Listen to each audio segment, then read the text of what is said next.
So hi, how about exploring some cool and unusual artifacts from the past? Let's go! Have you ever heard of Chinese magic mirrors? These mirrors were made of solid bronze. They had two sides. The front was a shiny polished surface, similar to our typical mirrors. It was the back that did the magic. When bright light fell on the mirror, it looked as if it was transparent, and the pattern on the back of the mirror got projected onto the wall. The backside could have different designs on it, depending on what its creator wanted to depict. Since the mirror was made out of bronze, no one expected this optical illusion to occur. These ancient artifacts date back to 2900 to 2000 BCE. They became popular in China and were produced in large numbers at the time. Eventually, their fame faded away. For centuries, the magic of these mirrors baffled both people and scientists. In the 11th century, Chinese scientist Shen Ku decided to study the mirrors. He conveniently had 3 of them. He was surprised by the ability of the metal to act as if it were transparent. He believed that some tempering techniques created surface wrinkles on the mirror to make it translucent. Yet these wrinkles were imperceptible to the human eye. It turns out he was right. Many scientists tried to decipher the open mirrors over the centuries, but remained clueless. Finally, in 1932, William Bragg discovered that Shen Ku had been right about imperceptible surface wrinkles all along. Every once in a while, people open multiple tabs in a browser and come to a point where there's no room for a new tab. Apparently, this had also been happening long before computers and the internet were invented. Meet the 16th century browser. This is a full-size book wheel. It's kind of a custom-made rotating bookshelf. Gregory Hayworth, a specialist in textual science, says that this tool has a system of epicyclic gears. That means that the book wheel has a working principle like a planetary system. One gear rotates around another. The shelves of the device maintain a constant 45-degree incline that holds the book securely as the giant wheel turns. Back then, people used the tool while writing encyclopedias and editions of classical works. In this kind of work, a person has to have many books open simultaneously so that the information from multiple sources can be gathered easily. Italian engineer Agostino Ramelli is the inventor of this piece of early modern machinery. What if I tell you that sponge divers in Greece accidentally found an ancient computer? They pulled out this artifact from a shipwreck near Antarctica Island in 1901. Scientists called it the Antarctica mechanism and labeled it as the first mechanical computer. The machine looks like a hunk of bronze, but it has some kind of mechanism composed of gears and wheels. So, experts first assumed that it was an astronomer's tool. After an X-ray scan, though, they found out that the instrument was far more complex than they thought. The artifact was meant to calculate astronomical positions, track the 4-year cycle of athletic games, and so on. It contained a box with dials on the outside and had an assembly of gear wheels attached. It's still unknown who built an instrument with this level of artistry 2,000 years ago and why this technology was lost. After seeing how sophisticated the device was, scientists accepted that their perception of ancient Greek engineering wasn't really accurate. Professor Michael Edmonds of Cardiff University admits that based on the knowledge they have, this mechanism shouldn't even exist. Edmonds says the machine is one of a kind and its astronomical calculations are precise. For him, the Antarctica mechanism is more valuable than the Mona Lisa. In 1929, scholars working in Topkapi Palace Museum in Turkey discovered a map. It became famous for being the oldest map showing the Americas. Perry Reese drew this detailed map on a gazelle skin in 1513.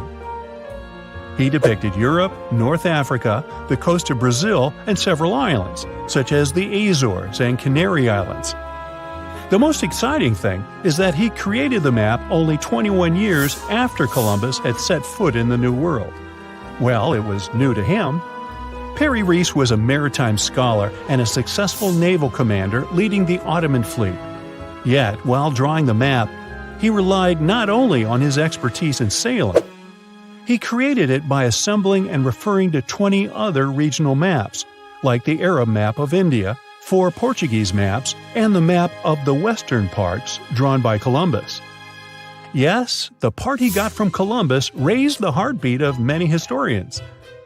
Columbus drew a map during his 3rd voyage to the New World and sent it to Spain in 1498. It's assumed to be lost. Surprisingly, historians can now understand what Columbus noted down by looking at Perry Reese's map. Fun fact, he also drew another world map in 1528. Even though only about 1/6 of this map has survived, it's clear that it described the northwestern part of the Atlantic, the region from Venezuela to Newfoundland, and the southern tip of Greenland. The map also showed Antarctica centuries before its discovery. Historians had to rethink the chronology of history after getting this crazy information. Perry Reese described Antarctica's topography without ice in great detail. In the 1930s, workers found dozens of stone spheres in Costa Rica. Locally, they're known as bolas de piedra, literally stone balls. They were made by a civilization lost in time. What's interesting about these balls is their shape. They are perfectly spherical. How ancient people could make such precise shapes is a mystery. The spheres are of different sizes. Imagine a small one, like a tennis ball. Then put another one next to it, 7 feet in diameter. The largest spheres weighed 16 tons. Archaeologists are sure that these balls are human-made.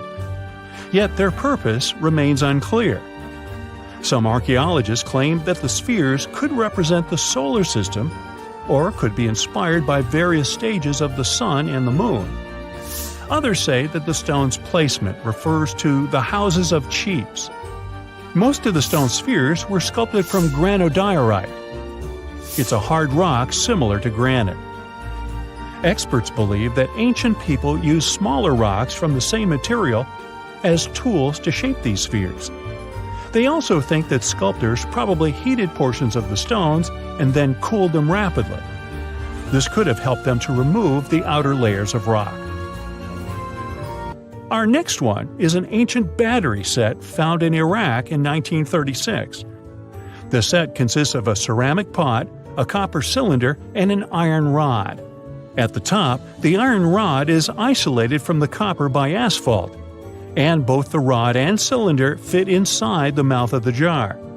The copper cylinder isn't watertight, so if the pot was filled with a liquid, it would surround the iron rod as well.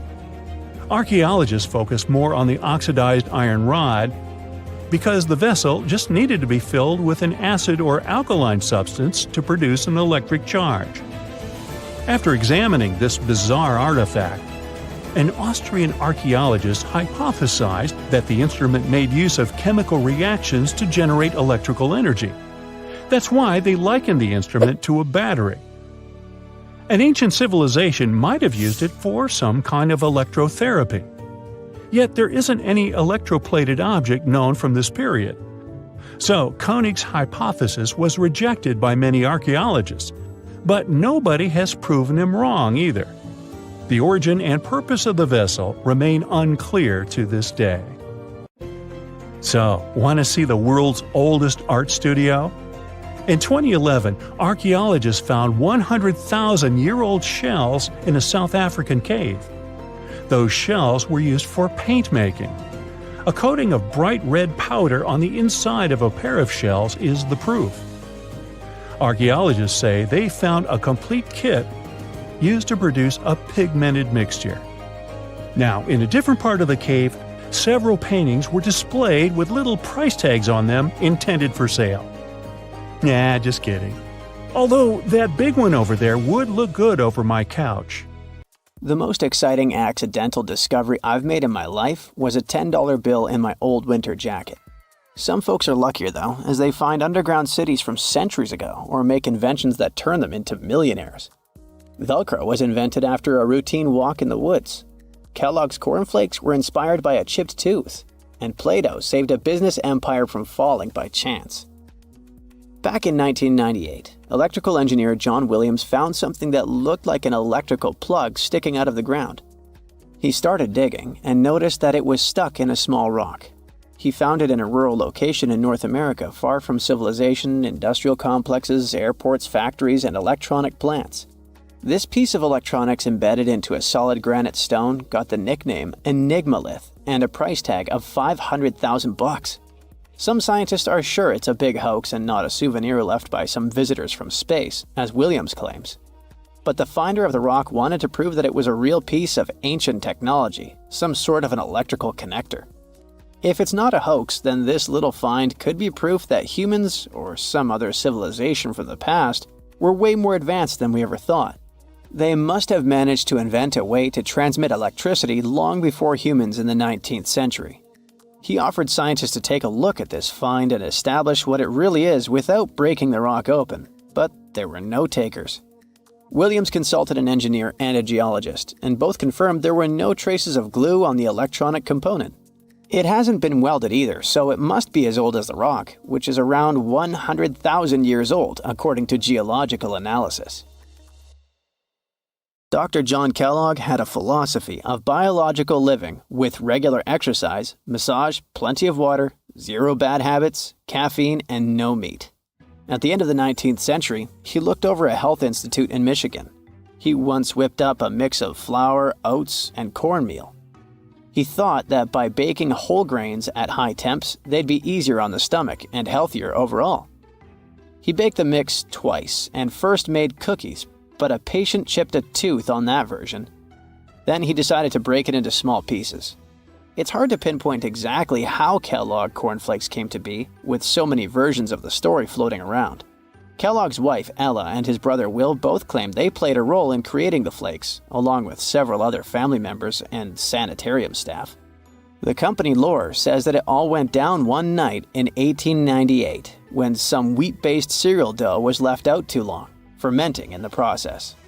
When rolled out thin, the slightly moldy dough turned into these perfect large thin flakes that got all crispy and yummy in the oven. Over the next few years, Will Kellogg kept tweaking the recipe and realized that corn, not wheat, made even crunchier, tastier flakes. His brand, Kellogg's Corn Flakes, has grown into a multi-billion-dollar company. Swiss engineer George de Mestral once went for a walk with his dog and came back with a concept that would later go to space. Once they got back from the woods, de Mestral noticed that his pants and his dog's fur were covered in the tiny barbs of the cocklebur plant. He examined the burrs under the microscope and noticed that they were shaped like tiny hooks that stuck to loops on clothes and fur. He decided to recreate that natural tech to design an extra strong fastener, one with many practical uses. He was testing different materials for his invention for so many years and finally settled on nylon. He also needed to design a special type of loom that could weave the fibers in the right size, shape, and density. It took de Mestral a total of 14 years until he introduced the world to Velcro, which means velvet and hook in French. De Mestral was hoping his invention would replace the zipper on clothes, but the fashion world found Velcro cheap-looking and unattractive. But NASA didn't think so, and used Velcro for astronaut spacesuits and helmets in the 1960s. Now, Velcro is used everywhere, from footwear to toys to airline seat cushions. Before the middle of the 20th century, most homes were heated with coal. It left soot throughout the house, which was especially visible on wallpapers. Kutal Products was the largest company that sold wallpaper cleaner, but in the 50s, more and more people switched to gas, oil, and electricity, and the sooty buildup problem was mostly solved. The owner of Kutal Products was trying to save his business. Meanwhile, his sister-in-law read that wallpaper cleaner could be used to make holiday decorations. She worked as a nursery school teacher, and modeling clay was pretty hard for her students to handle, so she decided to test this material for molding into different shapes, and it works out just fine. She told her relatives about the discovery and suggested a name for it: Play-Doh. The Kutal company was about to go bankrupt, so it was a great alternative for a new business. Soon enough, Macy's and Marshall Field got interested in the new toy and started selling it. Play-Doh was originally only in one color, white, but soon expanded to red, blue, and yellow. They also made several changes to the original recipe, but the mixture is still mostly the same as when it was used to clean wallpapers. An urban legend says that if you take all the Play-Doh compound ever made and put it through their Fun Factory playset, you'll get a snake that will wrap around the planet 300 times. A man in Turkey was renovating his home when he knocked down a wall in his basement with a sledgehammer. He found a tunnel behind the wall that led to an ancient underground city. The tunnel led to more tunnels and then halls and chambers. It turned out to be a whole underground complex with 18 stories and without a single inhabitant, abandoned a long time ago. It was the city of Derinkuyu, built thousands of years ago, a home for up to 20,000 people. Whoever built it had great skill, and it's rather easy to build tunnels out of the soft rock, but cave-ins are a big risk. None of the floors at Derinkuyu have ever collapsed. The city had a complex ventilation system with over 15,000 shafts. The upper levels had the best ventilation and were used for living and sleeping quarters. The lower levels were mainly used for storage, but they also had a dungeon. In between, there were room for domestic animals, a school, a convent, and small churches. John Martin, a forestry professor, was out exploring a forest in Wisconsin one night. He was shining a UV flashlight up into the canopy to spot lichens, fungi, plants, and frogs that glow under the UV light. Then, suddenly, he heard a flying squirrel chirping at a bird feeder, pointed the flashlight at it, and saw it light up pink. The professor told his colleagues about it, and they decided to investigate further. They checked out some flying squirrel skins at museums to see if this pink glow is a common thing among them. It turns out that almost all of the flying squirrel specimens they looked at had the same pink fluorescence. Non-flying squirrels didn't glow at all. Other animals with fluorescence, like puffins and chameleons, glow blue under UV light. The only other mammals with fluorescent fur are around 20 species of opossum. They live in different ecosystems and have different diets. The only thing they have in common with flying squirrels is that they're all active at night. And regular squirrels prefer sunlight. There's enough ultraviolet light in low-light conditions, and nocturnal animals need UV vision. So the pink glow might have to do with nighttime perception and navigation, especially in cold and snowy conditions. Or it could be a way for male flying squirrels to attract prospective mates. It could be a sort of mimicry. This just in, the world's oldest pyramid was built during the last ice age. And I'm not even talking about Egypt.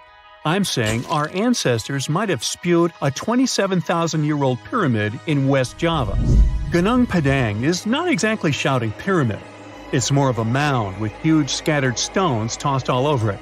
But local people seem to revere it, and they have for centuries. It wasn't until recently that the Indonesian authorities decided to excavate a bit deeper to see what all the fuss was about. They ended up finding the remains of a human settlement. It was rather unexpected, since the mound is pretty high up. This excavation could only prove there were humans in the area as far back as 45 BCE, which sounds reasonable. It was up to an Indonesian geologist named Donnie Hillman to prove that Gunung Padang is the world's first pyramid. He used all sorts of new technology to support his claim. Our guy used carbon dating, which digs deep into the earth and takes whole chunks of soil. He found layers and layers of constructions, like he was digging up Rome and finding ancient buildings buried in the ground. His research proved that there had been caverns and even rooms down there, which could only mean one thing: humans. As for the rocks located up in the mound, they were most likely strategically placed by the people who lived there back in the day. They needed a place to meditate, so they arranged things in a harmonious way. Their smooth surfaces wouldn't be the result of years of erosion, but the works of great sculptures, the Michelangelos of their day, let's say. If this is all for real, then human civilizations began way before we think they did. Our ancestors, the Paleolithic humans, didn't have what it took to be considered a civilization, especially not the tools and knowledge to build pyramids. They needed a lot of masonry skills, which weren't all that available during the last ice age. His peers don't share this view, though. They could believe Hillman's theory if he had found evidence such as charcoal and bone fragments, but he didn't. Flint Dibble, another archaeologist, says that without concrete evidence of human activity, there's no proof of an actual pyramid. In this case, all the data proves is that the soil in the mound dates back to 27,000 years ago. He thinks the rocks on top of the mound just slipped down the hill, like rocks normally do. Only a complex society would have managed to build a stepped pyramid like they claim it was. But according to Bill Farley, an American archaeologist, there's just no reason to believe there were any settlements in Indonesia during the last ice age. Now, just so you know, the oldest known ancient society with this kind of knowledge is probably 11,000 years old and used to occupy the region of modern-day Turkey. Take a look, Turkey's Göbekli Tepe. It's also not a pyramid, but it's the oldest monolithic construction made by humans. Back in the Neolithic period, a lot of people settled there, and there are proofs for it. For example, the walls there are covered in ancient drawings of clothing and wild animals. Until recently, the title of the world's oldest pyramid went to a three-sided construction known as the Djoser Pyramid in Egypt. Djoser is located just a few miles south of the Giza complex in a town called Saqqara. It made its way to popular culture more than once. In the 18th century, it became a common feature in European paintings. Young men from the cultural elite did a grand tour around the world, and Saqqara was at the top of their list. It was also featured in the video game Assassin's Creed, with a digital representation way more accurate than many historical drawings of the thing. That was kind of a big deal in ancient Egypt, to build pyramids for kings to spend their afterlives. And if you thought the Khufu pyramid was the oldest one in the world, well, Djoser was built 70 years ahead of that time. The development of new technology has allowed archaeologists to make groundbreaking discoveries, and a new, or should I say ancient pyramid in South America might win the title in dispute. It turns out that pyramids were also pretty fashionable in the Americas in the old days. Among them are the iconic pyramids of Guatemala's Tikal Temple Complex, the same ones that appeared in Star Wars No. 4. But to find the oldest pyramid in the Americas, one would have to travel to Peru. Deep in the Peruvian desert, archaeologists stumbled upon a sprawling ancient metropolis known as Caral. At first, researchers believed that the settlement was pretty recent, since the site was way too complex for ancient technology to handle it. As we said, Caral is a desert town, like Las Vegas, but without all the hoopla. This means no easy access to water. And for cities like these to thrive, they need a considerable irrigation system, which leads us back to complex technologies. The Peruvians surprised us all with this new discovery. This site was huge, filled with an amphitheater, houses, and religious buildings. The whole thing probably sprawled through 370 acres. And when scientists went to test their initial hypothesis using radiocarbon dating, they found that the city probably sprung around 2027 BCE. On the site, archaeologists found 6 pyramids that could possibly predate the one in Saqqara. As far as they know, both civilizations coexisted in the same time period, in opposite parts of the world. But since researchers can't pinpoint the exact age of Caral's pyramids, it's pretty hard to guess which civilization completed their pyramid first. If only we had a crystal ball. Now, it just so happens that the shape of a pyramid is something that nature is able to produce all on its own, leaving us modern-day humans a bit confused. A classic example is the Japanese side of Yaonagani, which also goes by the name of Japan's Atlantis. The entire monument is about the size of 5 football fields and the height of a 5-story building. Explorers and scientists believe that Yaonagani dates back to 10,000 years ago. For Japan's top marine geologist, Professor Masaki Kimura, Yaonagani is the heritage of a lost civilization. Kimura has dived into exploring the ruins over 100 times over the past 10 years. To him, there are clear signs of human activity down there. Check out this triangular-shaped pool on the monument's surface. Kimura thinks it's actual proof of humans, because this triangle-shaped concave is a historical symbol of water fountains in the region. As it happens with a lot of these cases, not all scientists are convinced the same. For many, Yaonagani is probably the result of thousands of years of erosion, and the fact that the monument is composed of one massive rock leads them to believe it is not really human-made. Sure, these huge basalt columns may look like the ruins of a palace, but they're most likely the result of the intense volcanic activity in the region. And speaking of natural formations that really look like a human made it, a pyramid on Mars has been a hot topic lately. Humans have been keenly trying to prove that there is life on Mars for quite some time. But some are stretching it really far, saying that little green or gray people built a pyramid on the planet to try and build their own civilization. This picture was taken over a decade ago by the Mars Reconnaissance Orbiter, the MRO, but it started to resurface recently. It shows what looks like a three-sided pyramid. Some people claim that the smooth side of the pyramid could only be the effect of otherworldly work. Then science comes along and explains that Mars is home to one of the deepest canyon systems in the whole solar system. The so-called pyramid is located in what is known as the Kandor-Chasma region. This Martian region has a bunch of similar formations that are nothing more than the result of erosion. Nothing supernatural going on there, apparently. Imagine you've booked a tour through the jungles of Costa Rica. All of a sudden, you stumble upon a huge stone sphere, nearly the length of a king-sized bed in diameter. How on earth did it end up there? And what does it symbolize? You immediately ask your guide. He's not as amazed as you are, and tells you that there are actually several hundreds of them scattered across the south of the country. The mysterious stone spheres don't have an official name. The locals simply call them las bolas, which means balls in Spanish, while historians refer to them as Diquis spheres, after the culture that produced them. Scientists have studied the sediment layers of the Earth around them and estimate that the earliest were made around the year 600 CE, and the newest ones date to the year 1000 CE.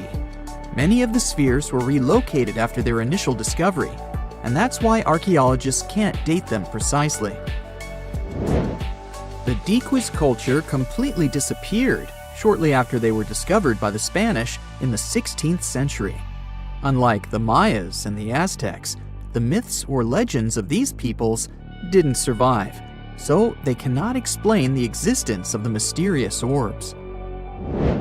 More than 300 of these objects have been discovered so far, with some being smaller than 1 inch in diameter, and the largest measures 6.6 feet in diameter, standing taller than most humans. Although there are ones made from limestone, most spheres were carved out of a coarse version of basalt, a type of rock that forms when lava cools rapidly. Some orbs weigh up to 15 tons, and in most cases, their surface is smooth to the touch, although there are coarse, mostly unfinished pieces. If we throw away the theory that river erosion naturally sculpted the spheres, the ancient people seem to have created them by hammering boulders with other rocks. Once they got the rough shape they were aiming for, they would polish the rock to perfection, using techniques such as controlled fracture and grinding. The mysterious spheres are located in the Diquis Delta, on the coast of the Pacific Ocean. Most of them can be found in a place called Farm 6, which, alongside 3 other sites, was proclaimed a UNESCO World Heritage Site in 2014. The area contains other finds from the pre-Columbian era, such as paved areas, burial sites, and mounds. For centuries, the stone balls were hidden under a thick layer of sediment that protected them against the elements and looters until they were unearthed during the 1930s. The company that owned the land was clearing the rainforest for banana plantations when they stumbled upon these unusual stone constructions. Some were damaged by bulldozers, and some by workers trying to pry them open, as they believed there was gold hidden inside. It took a while before the authorities intervened to stop further damage to the finds. Doris Stone, the daughter of an executive of the company that owned the land, was the first to study the spheres. In 1943, she published an article in a leading American archaeological journal, turning the world's attention to the orbs. Expeditions soon followed, and archaeologists were immediately able to determine that the stone formations were human-made, probably created by the ancient indigenous population of Costa Rica. To this day, no one has been able to fully explain their function in a scientific way. It means there's still room for some wild theories about the sphere's origins and true purpose. The most popular theory in the scientific community is that the stone spheres served as decorations and status symbols, as many of them were found near the houses of chieftains. Local tribal leaders were also laid to rest with some of the smaller balls, so these stone formations were definitely associated with power in some way. Chiseling a boulder to perfection involved a lot of labor and planning, and only powerful individuals could afford it at the time. The other popular theory is that the boulders were used for astronomical observations. Individual spheres represented stars or planets, like a primitive map of the night sky. Since they were perfectly round, it was easy to roll them around. Before the jungle engulfed them, the area where they were found was a flat alluvial plain, ideal for rolling large boulders around. Another version of this theory suggests that the stones were used as boundary markers, much like modern border stones, which are also mostly made from stone. Finally, legends from other tribes that lived in the area tell of how the spheres were cannonballs that the deity of thunder used to drive away the deity of winds and hurricanes.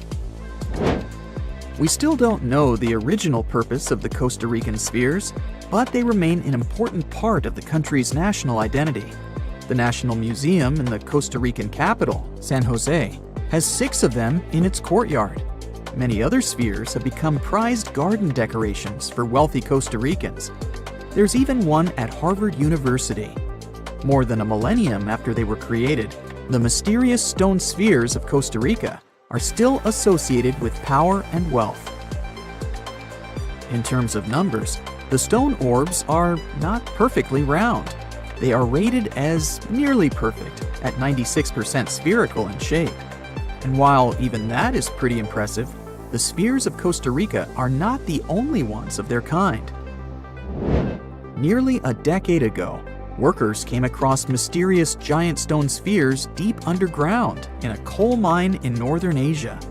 The surface of the spheres, which measured a little over the length of a human footstep in diameter, was unusually smooth, and people tried to explain it somehow.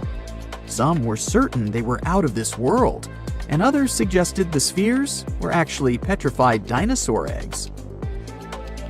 Scientists quickly put an end to further discussion, as it turned out that the mysterious spheres were concretions. Those are rock formations that take millions of years to form deep underground. Think of a pebble that picks up snow as it rolls down a hill. That's how concretions are made. Groundwater, rich in sediment and minerals, flows around the sediment, slowly shaping it into a perfect orb. The process is quite common in nature, but most concretions are fairly small. The spheres found in the coal mine grew to their size in the mineral-rich ground, and they were big enough to get the press and the general public interested. Another possible case of concretions is the massive stone spheres found in the Visoko Valley in Bosnia. Samir Osmanagic, better known as the Bosnian Indiana Jones, was the first to explore those objects about as wide as the length of a London bus. He believes the stone spheres were carved by a lost civilization that lived in the area 1,000 years ago. The reddish color of the orbs, though, is proof to geologists that they are indeed concretions, rich in iron content. The Moki marbles, found in rural Utah, are similar in color to the Bosnian spheres. These tiny concretions are the size of toy marbles and consist of a sandstone core and a shell made out of hematite, an iron ore. In South Africa, miners have come across Klerksdorp spheres, which are similar in shape and size to Moki marbles. The only difference is that these ones formed inside volcanic sediments and ash. The most intriguing among human-made tiny spheres are probably the orbs found on several Greek islands.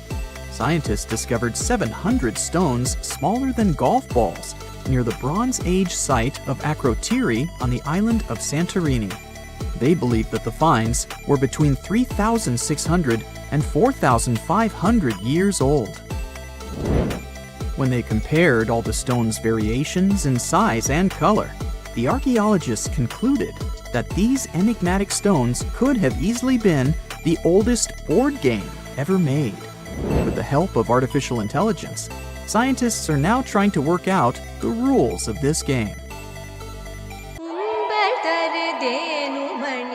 Let's dive into the fascinating world of Tamil, a language that's truly one of a kind.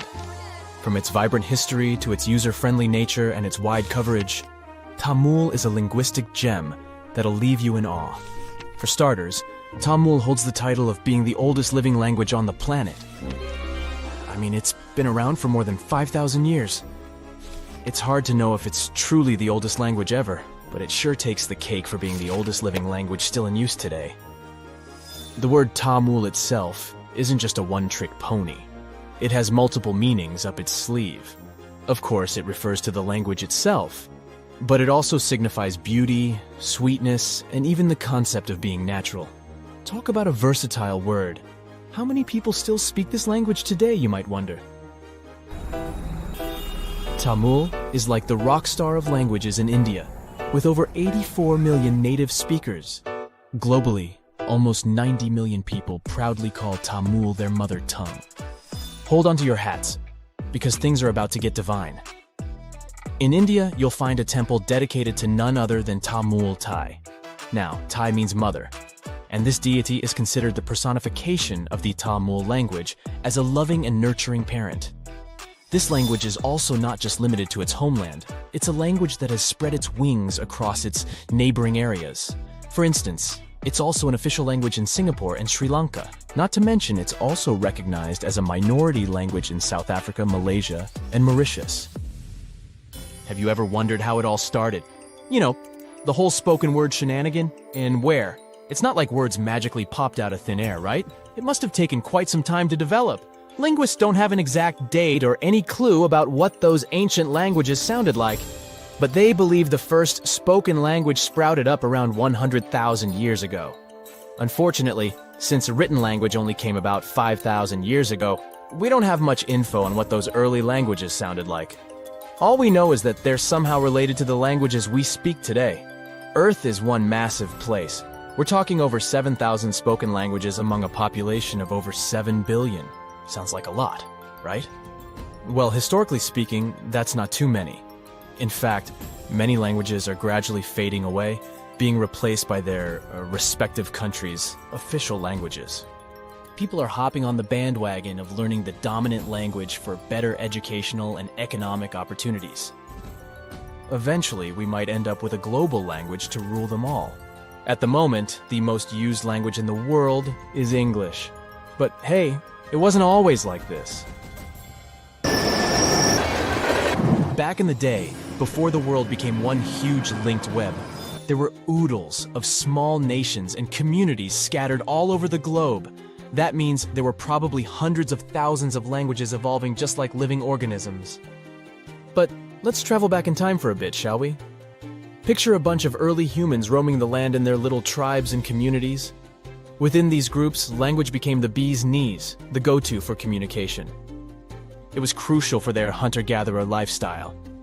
This language thingamajig allowed them to hunt like pros, multiply their numbers, build cool stuff, and survive in all sorts of gnarly conditions, even at high altitudes.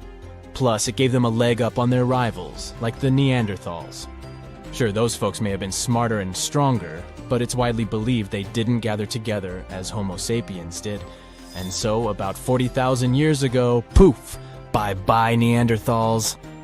It just goes to show that language is quite a handy-dandy tool. Or at least that's one of the theories. Fast forward a bit, and humans had conquered all the major land masses. Mesopotamia, for instance, was the hotspot for this linguistic revolution, and by around 3,200 BCE, Sumerian, a totally groovy language, stole the show. To this day, it's one of the oldest ones we know of, if not the oldest. What's interesting is that Sumerian had no linguistic siblings. It was like the loner kid on the linguistic playground. Let's look into the Sumerians' writing skills for a bit too. It's nothing like what we're used to today. Scientists have named it cuneiform writing, and it emerged as a means to record trade and political information. As a matter of fact, the first recorded name in history wasn't of a king or some powerful figure. It was most likely the name of an accountant. but it's difficult to know for sure. Cuneiform consisted of a collection of pictograms that represented objects or people, much like the ancient Egyptian hieroglyphics. Sumerian culture thrived in several city-states located in the southern region of Mesopotamia. Uruk, known as the first true city, was among the stars of the show. However, these cities eventually faced some unwelcome visitors. As a result, by 2000 BCE, Sumerian had taken a back seat, becoming a classical language just like Latin. Now here's a little twist in the tale. Sumerian might not actually hold the title of the oldest known language.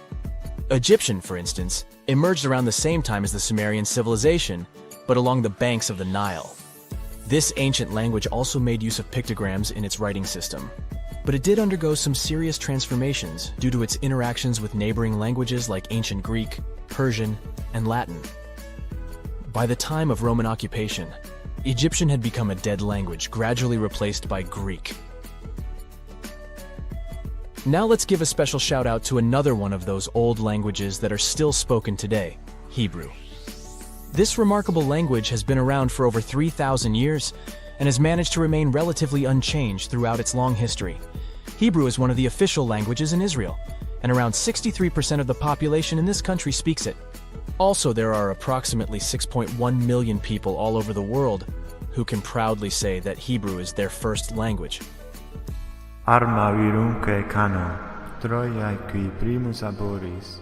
We can't finish up this list without mentioning the amazing Latin language. It all started in this place called Latium in the old Roman Empire, and that's how it got its name. Back in the day, Latin was the fancy language for all well-educated folks. But here's a fun twist.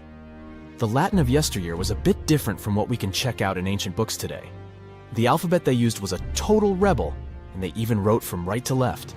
Talk about turning the writing world upside down. But over time they realized it was more fun to go from left to right. Latin literature? Oh boy, it's considered the creme de la creme of ancient writing. You know, the kind that scholars and bookworms go crazy for. If there were an Oscar for ancient literature, Latin would be cleaning up all the awards. Latin was also like this ancient influencer. It's been around for so long that it has influenced a bunch of modern languages. Many English words are either straight up taken from Latin or have been heavily influenced by it. More so, Latin has even spawned a family of languages called Romance languages. No, not about love stories, chocolates, and flowers. Romance languages are the offspring of Latin, thanks to the not-so-gentle nudge of the Roman Empire. We're talking about languages like French, Spanish, Romanian, Portuguese, and Italian. But here's a bummer. Latin is considered a long-gone language. It's frozen in time, like a linguistic time capsule. While living languages like English keep changing and growing, Latin is stuck in the past. It had its transformation and alteration phase when it was still spoken, but now it's just enjoying retirement in the linguistic retirement home. Regardless, Latin still sneaks into our daily lives without us even realizing it. You know when someone asks you the time and you say it's 4 p.m., well, guess what? You're speaking Latin. PM stands for post-meridiem, which basically means after midday. And AM? That's ante-meridiem, meaning before midday. The story goes that two Mayan twin boys loved to play ball. Sure, they were really good at it, but they also made a lot of noise when playing. The lords of the underworld soon became bothered by the sound and summoned the two boys to the underworld, a place the Mayans called Xibalba. As soon as the boys reached their gloomy destination, the lords of the underworld began putting them through a series of tests. Soon enough, the inexperienced twin boys failed the tests and lost their lives. But this was not in vain. This sad event resulted in the appearance of a beautiful fruit tree. Soon enough, a young woman saw a beautiful fruit on this tree and reached up to pick it. Legend has it that soon after that, she gave birth to another set of twin boys named Hunahpu and Xibalba. Just like their ancestors, these twins were great ball players, but they were equally as loud, and the lords of the underworld became annoyed again. They decided to ask this pair of twins to come to play a game in the underworld, hoping to get rid of them too. When the twins arrived, the Lord sent them through a number of frightening places. The first one was the House of Gloom, which was very dark. They then passed through the House of Knives, where they had to avoid getting injured. The twins then built a fire in the House of Cold, so that they didn't freeze, and ran through the House of Jaguars, where they tricked the animals into not eating them. Finally, they entered the House of Bats, where they seemed to have lost their luck. One of the bats managed to run off with Hunahpu's head. The lords then challenged the twins to play ball with them, but the boys were clearly at a disadvantage. Xibalanqui placed a turtle on Hunahpu's shoulders to make up for his lost head, and they began playing. As the lords became distracted by an animal near the court, Xibalanqui stole his brother's head and placed it back in its place. Much to the annoyance of the lords, the twins were now able to tie the game. Hunahpu and Xibalanqui continued to perform a series of tricks for the lords of the underworld. One of them involved Xibalanqui injuring Hunahpu and then bringing him back to life. The lords were so impressed by the twins' performance that they asked them to do the same trick on them. Of course, the twins agreed, but after performing their trick on some of the lords, they refused to revive them. Seeing what had happened, the lords of the underworld admitted defeat and begged for their lives, promising not to intervene in the lives of people ever again. Hunahpu and Xibalanqui were happy to have avenged their ancestors and gained the respect of the lords. Legend has it that the lords of heaven were so impressed by the twins that they took them to live in the sky by turning them into the moon and the sun.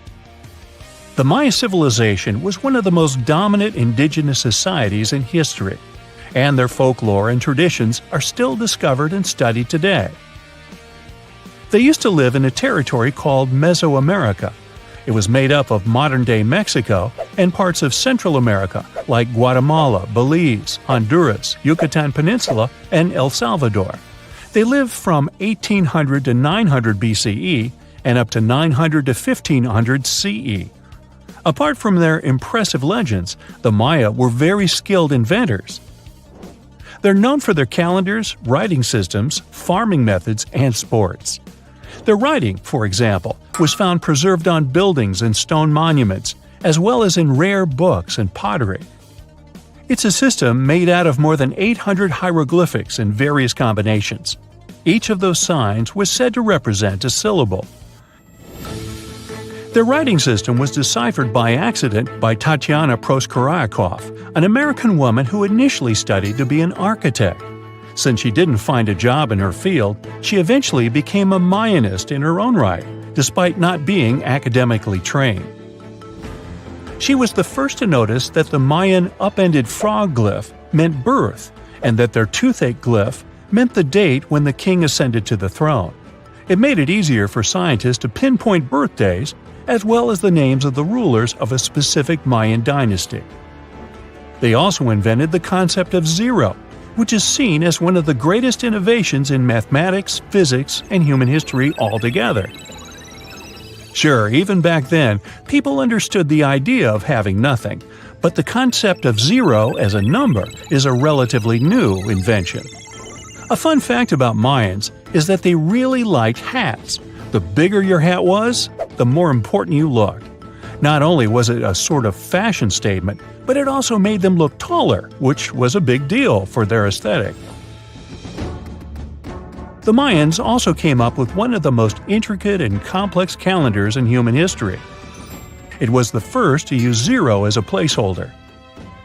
Their calendar ended on December 21st, 2012, which led some people to believe that it translated to the end of the world. Obviously, that was not the case. It just so happened that the date coincided with the end of a Mayan cycle of years. But you know, as advanced in science and astronomy as they were, they did make some mistakes. One of them was their belief that the world was flat. Their theory was that the four corners of the world were watched by the brother lords, who kept the sky from falling over their lands. Hats off for their menus, though, as they were well-known chocolate eaters. They turned eating chocolate into a form of art. The drink they made wasn't really like the hot chocolate we enjoy today, though. The recipe included mixing cacao with water, honey, chili pepper, cornmeal, and other ingredients to make a foamy, spicy drink. The ritual of drinking cacao was a crucial part of their celebrations. We're not done discovering all the amazing parts of their architecture and civilization. It was only a few years ago that a Maya pyramid was found at Tonina, in the Mexican state of Chiapas. It was estimated to be more than 1,000 years old. The reason why it escaped archaeologists for so long was that it lay hidden under what was believed to be a natural hill. The ruins of 2 Mayan cities have been recently discovered in the Mexican state of Campeche. Why didn't we find them until now?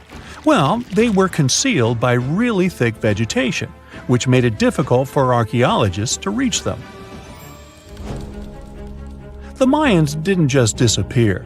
Their descendants are still around today, many of them choosing to live in their ancestral homelands. You can find them in Guatemala, for example, where the Maya people make up the majority of the population.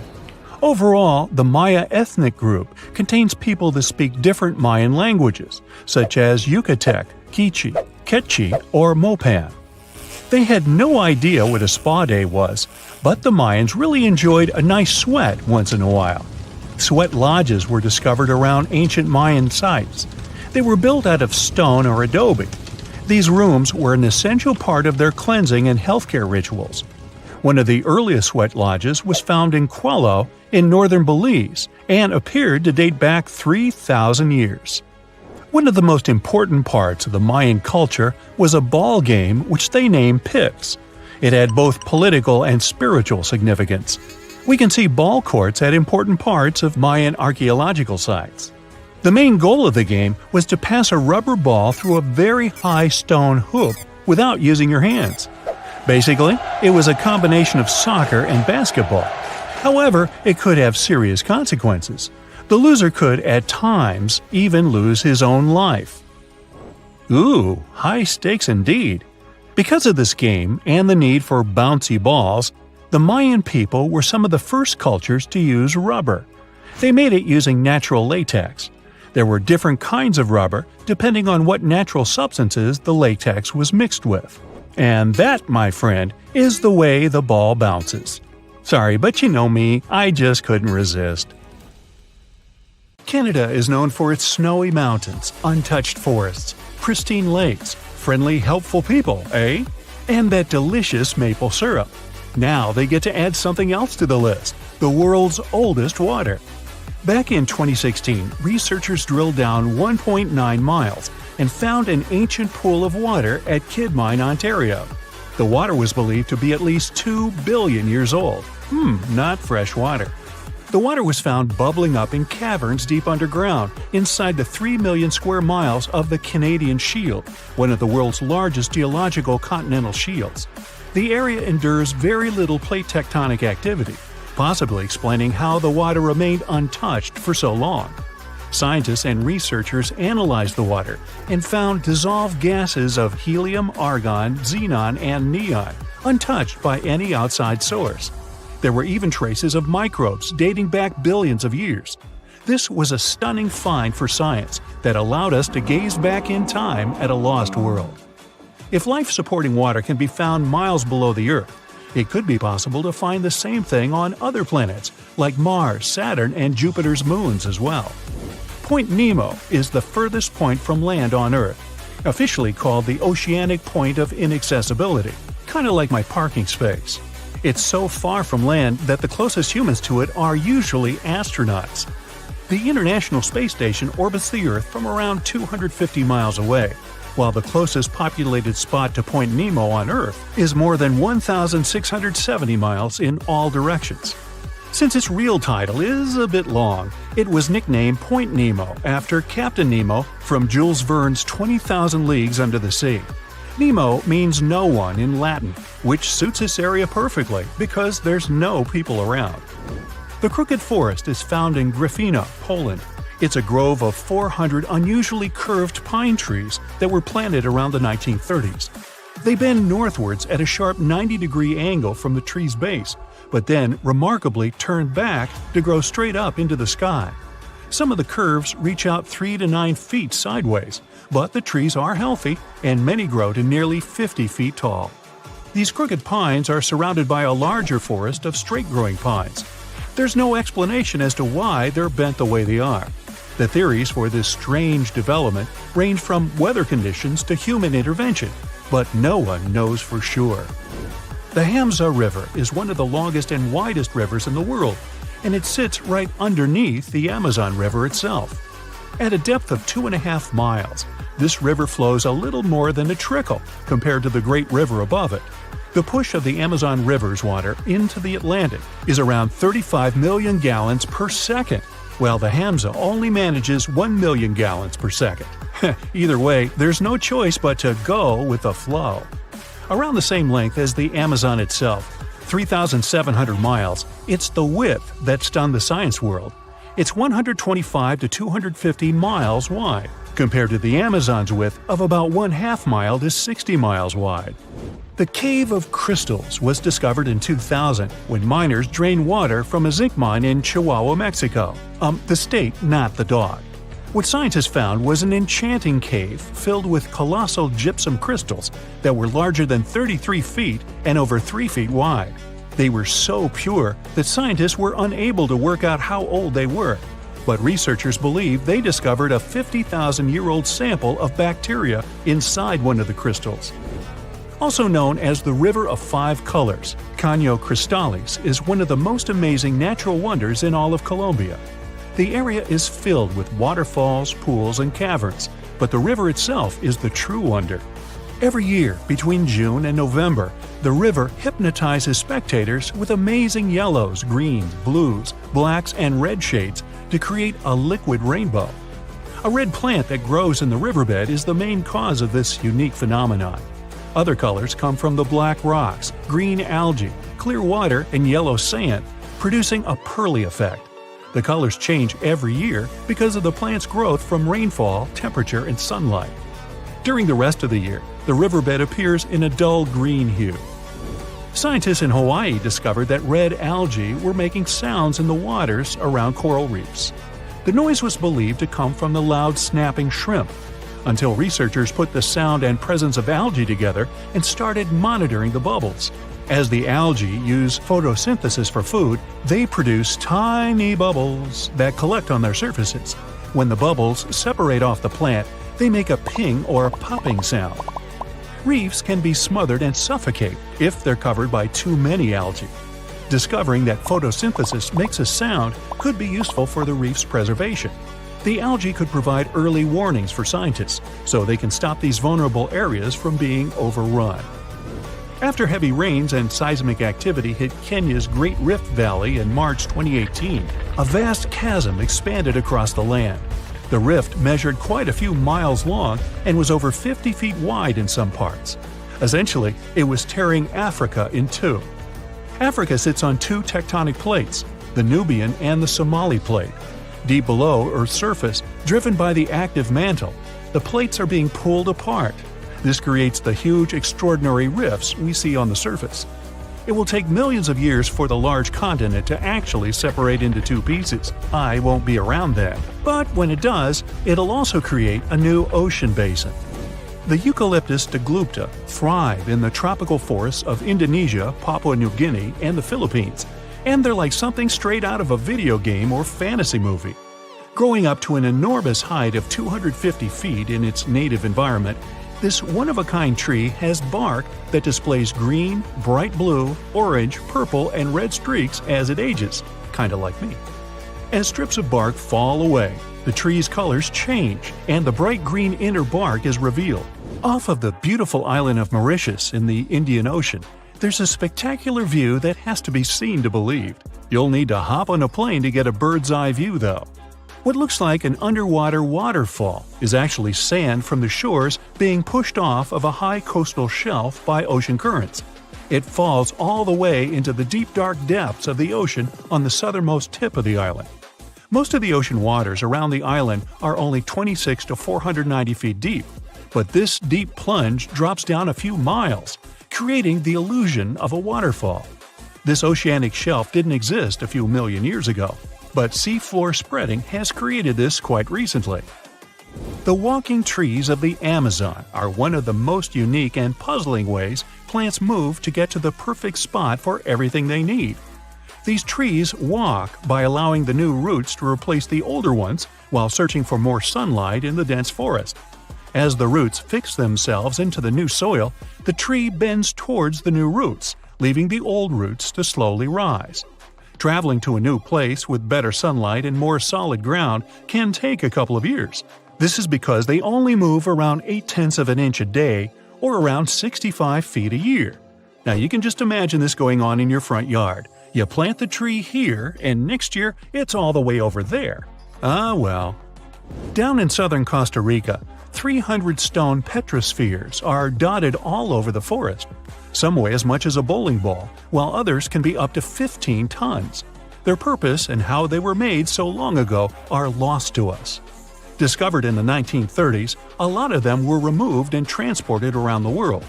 It wasn't until the 1970s that we began to preserve and protect these stones. While the stones are mostly a mystery, archaeologists know they're made from granodiorite rock, similar to granite. If they were carved by a civilization, their near-perfect shape must have been made by chiseling away with small stones. Ethiopia's Danakil Depression is an environment that looks like it belongs on another planet.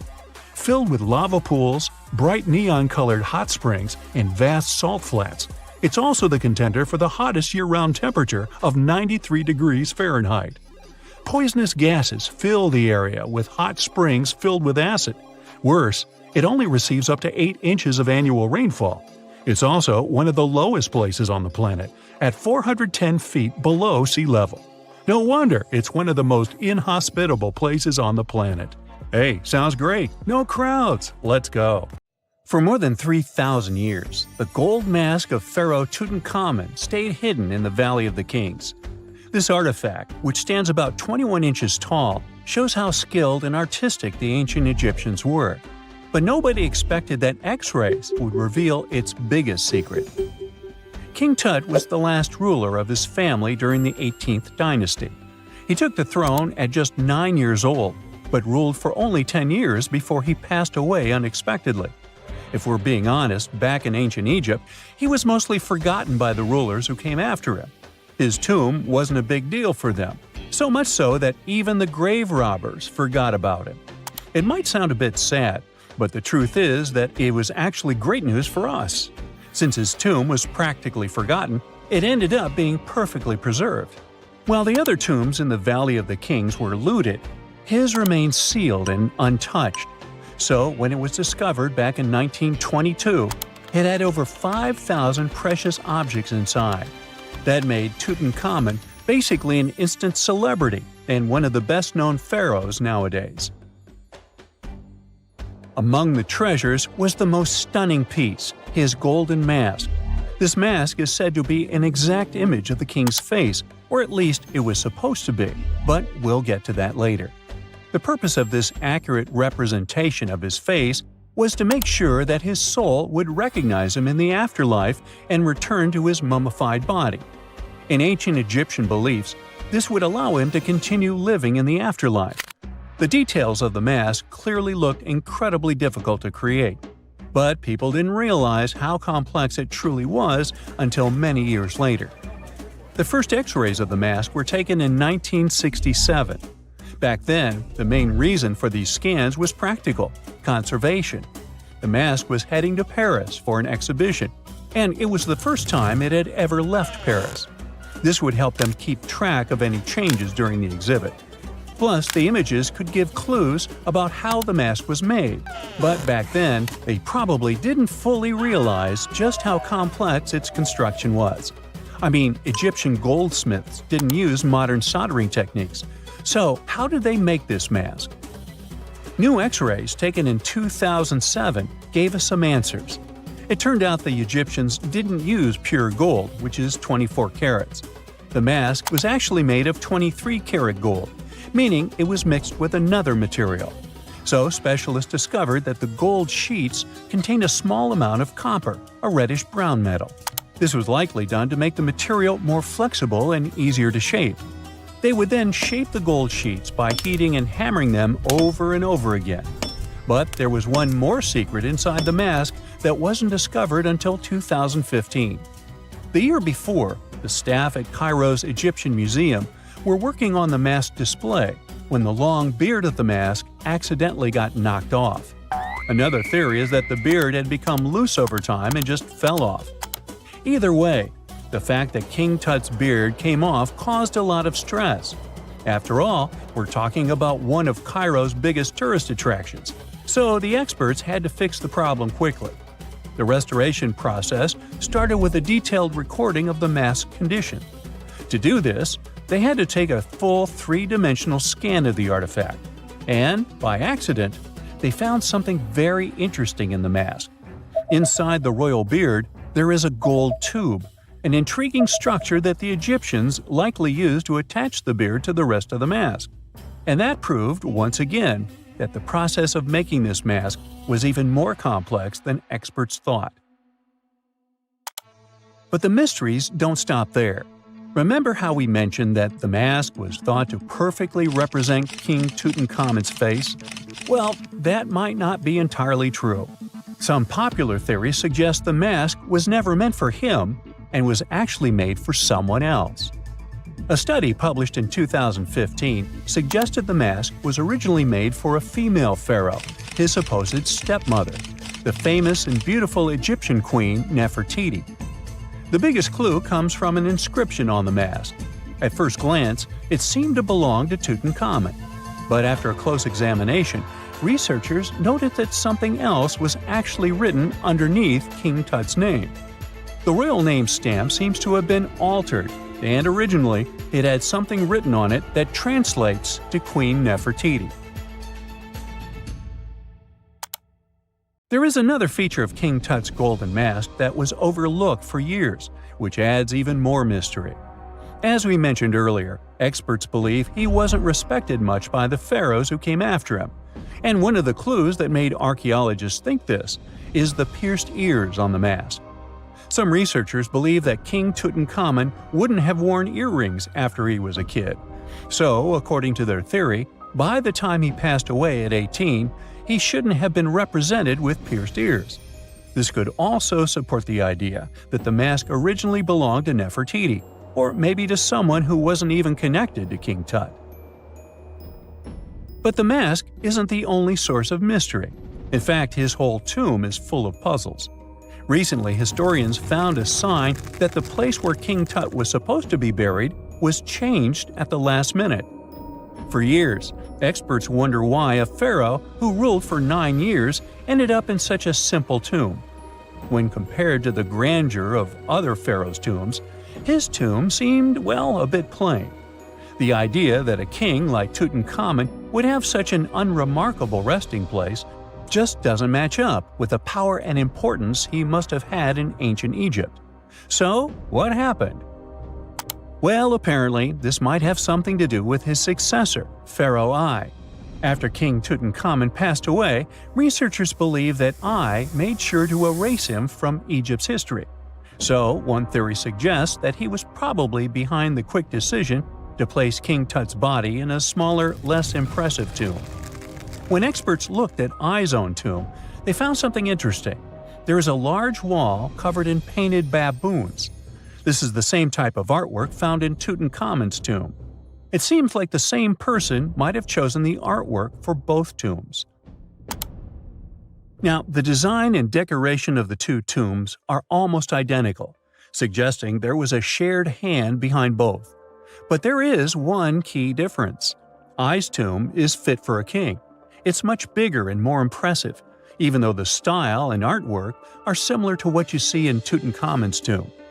So the theory suggests that I decided what went into both tombs. Since Tut passed away unexpectedly at a young age, his grand tomb wasn't finished in time. Normally, pharaohs start building their tombs while they're still alive to make sure everything is perfect. But Tut passed away when he was just 18, so there wasn't enough time. I may have taken advantage of the situation, ordering a smaller tomb for Tut and keeping a larger one for himself. Experts believe this theory explains why Tutankhamun's tomb is so simple and how I managed to wipe his memory from history so easily. But in the end, the story of King Tut's mask and tomb is full of mystery and intrigue. Each new discovery sheds more light on what really happened all those years ago. But one thing is for sure, the secrets of ancient Egypt still have much to reveal, and King Tutankhamun will continue to fascinate people for years to come. Big news! Santa is real, and he looks like this. I know it's not exactly how we pictured the jolly old guy, but a recently discovered tomb might just be the proof we've been waiting for to show that St. Nicholas was real and Turkish. Turns out, he wasn't a North Pole native, but a kind-hearted bishop from the 4th century, famous for giving gifts to everyone. The legend says he was a wealthy man born in the ancient city of Patara, modern-day Turkey, who traveled to the countryside to help the poor and the sick. For centuries, though, people couldn't be sure he actually existed. Some historical sources say he was buried in Myra, which is now called Demre, Turkey. Since the 80s, archaeologists have been digging around this area, trying to prove it. And now, their Christmas miracle has finally come true. After digging 6 feet deep in an annex of St. Nicholas's church, they uncovered a mysterious limestone tomb, about 2 meters long. While they're pretty sure this is St. Nick's final resting place, they're still searching for an inscription to confirm its exact age. Now, if we're talking about the fictional Santa Claus, legend says his home is in Lapland, Finland. Back in 2018, archaeologists made an interesting discovery that could finally prove that Santa was real. They were digging at a site called Tiny Aro when they stumbled upon about 200 burial pits. But when they looked inside, there was definitely no sign of Santa. Actually, there were no human skeletons at all, just a bunch of things like pottery and animal bones. So no one really knows what this place was. That was the complete opposite of what happened with a group of archaeologists working in the ancient city of Petra, Jordan. Since 2003, there have been rumors about hidden chambers beneath the famous monument called Al-Khazneh, also known as the Treasury. 21 years later, a team finally decided to dig and uncovered an intact tomb. Inside, they found at least 12 human skeletons and artifacts, estimated to be over 2,000 years old. Hundreds of thousands of tourists travel to Al-Khazneh every year, and most of them probably go there to see the site of the Holy Grail in the movie Indiana Jones and the Last Crusade. So, do you want to know the funny part? One of the skeletons in the tomb was clutching a ceramic chalice that looked a lot like the Holy Grail. You probably remember the devastating fire that caused massive damage to Notre Dame in Paris back in 2019.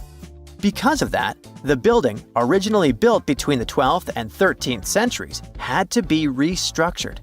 But archaeologists saw it as a golden opportunity to dig into the site and uncover its hidden secrets. The team was only allowed to dig about 16 inches beneath the floor, but that was enough. As soon as they removed the floor tiles and cleared away a thin layer of dirt, they spotted the top of a lead coffin. Then, they found some limestone sculptures, including life-sized heads and torsos. Altogether, they uncovered over 1,000 fragments of different works of art. Ancient statues have been found in the most random places, including a sewer. In July 2024, Bulgarian archaeologists were checking a Roman sewer in the ancient city of Heraklia Sintika when they found a nearly 7-foot-tall marble statue of Hermes, the Greek messenger deity. This town was completely devastated and abandoned after 2 earthquakes, one in the year 388 and the other in the year 425. But somehow, it didn't destroy this statue. In fact, its head was found in surprisingly good condition.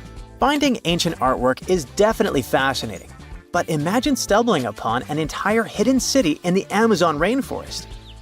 Using high-tech lasers, researchers uncovered a lost civilization with thousands of structures and a whole network of roads, canals, and houses, all buried beneath the dense jungle. This city was built around 2,500 years ago, in an area located in the shadow of a volcano, which, by the way, could have erupted and destroyed this civilization at some point. It's hard to say exactly how many people lived there, but experts estimate they stayed up there for about 1,000 years. This discovery proves ancient people also had huge, organized cities in the middle of the Amazon. A similar thing happened in Campeche in southern Mexico. An archaeologist was doing some research on the internet when he accidentally discovered a hidden Maya city. This area, now called Valeriana, was huge, about the size of Edinburgh, the capital of Scotland. It had pyramids, sports fields, amphitheaters, and paths connecting different districts. Thanks to satellite images, archaeologists uncovered an entire unknown civilization from the Bronze Age. They were checking out aerial images when they discovered 100 prehistoric settlements in the Pannonian Plain, a region that includes parts of what's now Serbia and Hungary. The people who lived there are now known as the Titsa Site Group, and it looks like they were a pretty well-organized society, skilled at growing food, hunting, and fishing. Google Earth helped a team to uncover a mysterious set of 400 ancient gates in Saudi Arabia. These gates, scattered across the desert, are thought to be from thousands of years ago. They're made of stone and arranged in weird formations that have left archaeologists scratching their heads. I mean, they don't look like they were meant for funerals, and they don't seem like structures where people lived. So, we still have no idea what they are. Technology is really changing archaeology. Thanks to artificial intelligence and, well, a $1 million prize, we've finally been able to decipher part of an unreadable and super damaged ancient scroll. The Herculaneum scrolls were discovered by workers digging up the ancient town of Herculaneum near Pompeii in 1752. But their condition was so bad that, for years, they were considered indecipherable. Thankfully, AI has helped unveil their secrets. Based on the studies so far, experts believe that one of these scrolls was written by a philosopher who valued pleasures, like music and food, above all else. No doubt, Stonehenge in England is one of the most mysterious places on Earth. Some theories even suggest it was built by extraterrestrials. After more than a century of research, archaeologists are still figuring out how it came together. See that big altar in the middle? Turns out it came all the way from Scotland. And that's pretty wild, considering this massive sandstone block weighs over 6 tons, and the people who built Stonehenge more than 4,000 years ago didn't have the luxury of wheels or modern tools. We can find some pretty amazing stuff in the oceans too. In 2013, a mysterious shipwreck was found about 20 feet underwater off the coast of Kenya. At the time, no one knew where it came from, but now, researchers are pretty sure this could be a ship from Vasco da Gama's fleet. You know, the famous Portuguese navigator, best known for being the first to sail from Europe to India by rounding Africa's Cape of Good Hope. If it's confirmed, this shipwreck could be one of the earliest European shipwrecks in the Indian Ocean. Ancient treasures can take many forms, including a bottle. Recently, archaeologists in Norway uncovered a 150-year-old message in a bottle during an excavation of a Viking burial mound. The bottle contained a letter written by Anders Lorange, an archaeologist who worked on the site back in the 1800s, along with his business card and a few coins wrapped in paper. The letter gave some details about the excavation, though it seems Lorange got a few things wrong, like the exact number of Viking shields discovered. At the end of the letter, he wrote a personal note in runic script, "Emma Gade, my girlfriend." So it gave us not only insights into history, but also a peek into his love life. So looky here, scientists discovered ancient artifacts near King Tut's tomb. Turns out, his VIP final resting place looks more like a public graveyard with about a dozen wooden coffins that's been there for around 3,600 years. Now, okay, I might have exaggerated a tad. The 11 tombs weren't exactly right next to King Tut, but they were close, near the same city of Luxor. New findings in Egyptian tombs can help us piece together what life was like in ancient Egypt. And guess what? Ancient Egyptians seem to have been remarkably like us, modern humans.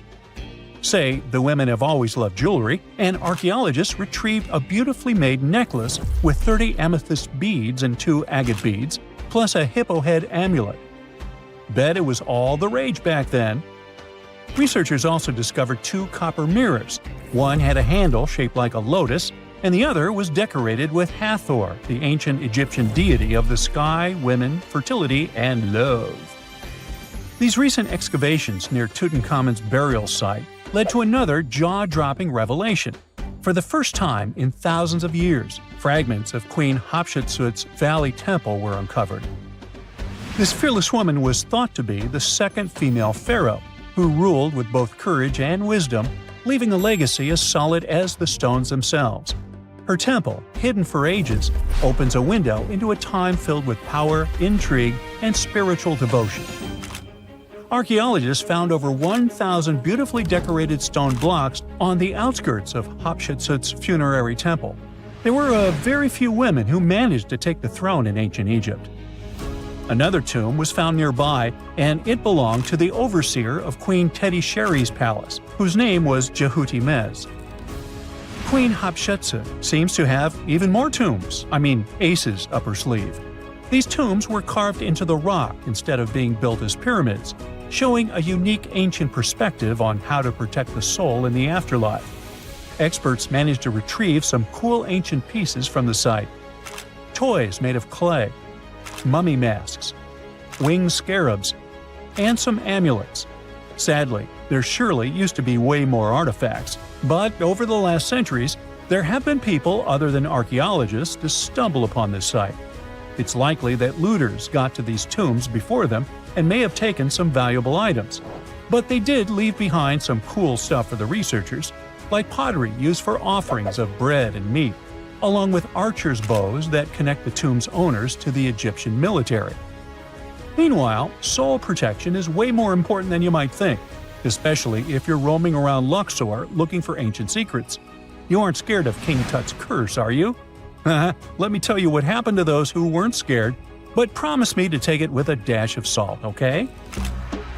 For years, Egyptologists, especially those who believed in paranormal activity, were convinced that there was an unsettling curse surrounding Tutankhamun's archaeological discoveries. This belief stemmed from the mysterious and untimely demise of several excavators who discovered the tomb in 1922 with no logical explanation for why they passed away. It was just easier to chalk it up to something supernatural and avoid the whole mess. But it turns out it wasn't a curse at all. It was likely the radiation that caused those excavators to perish.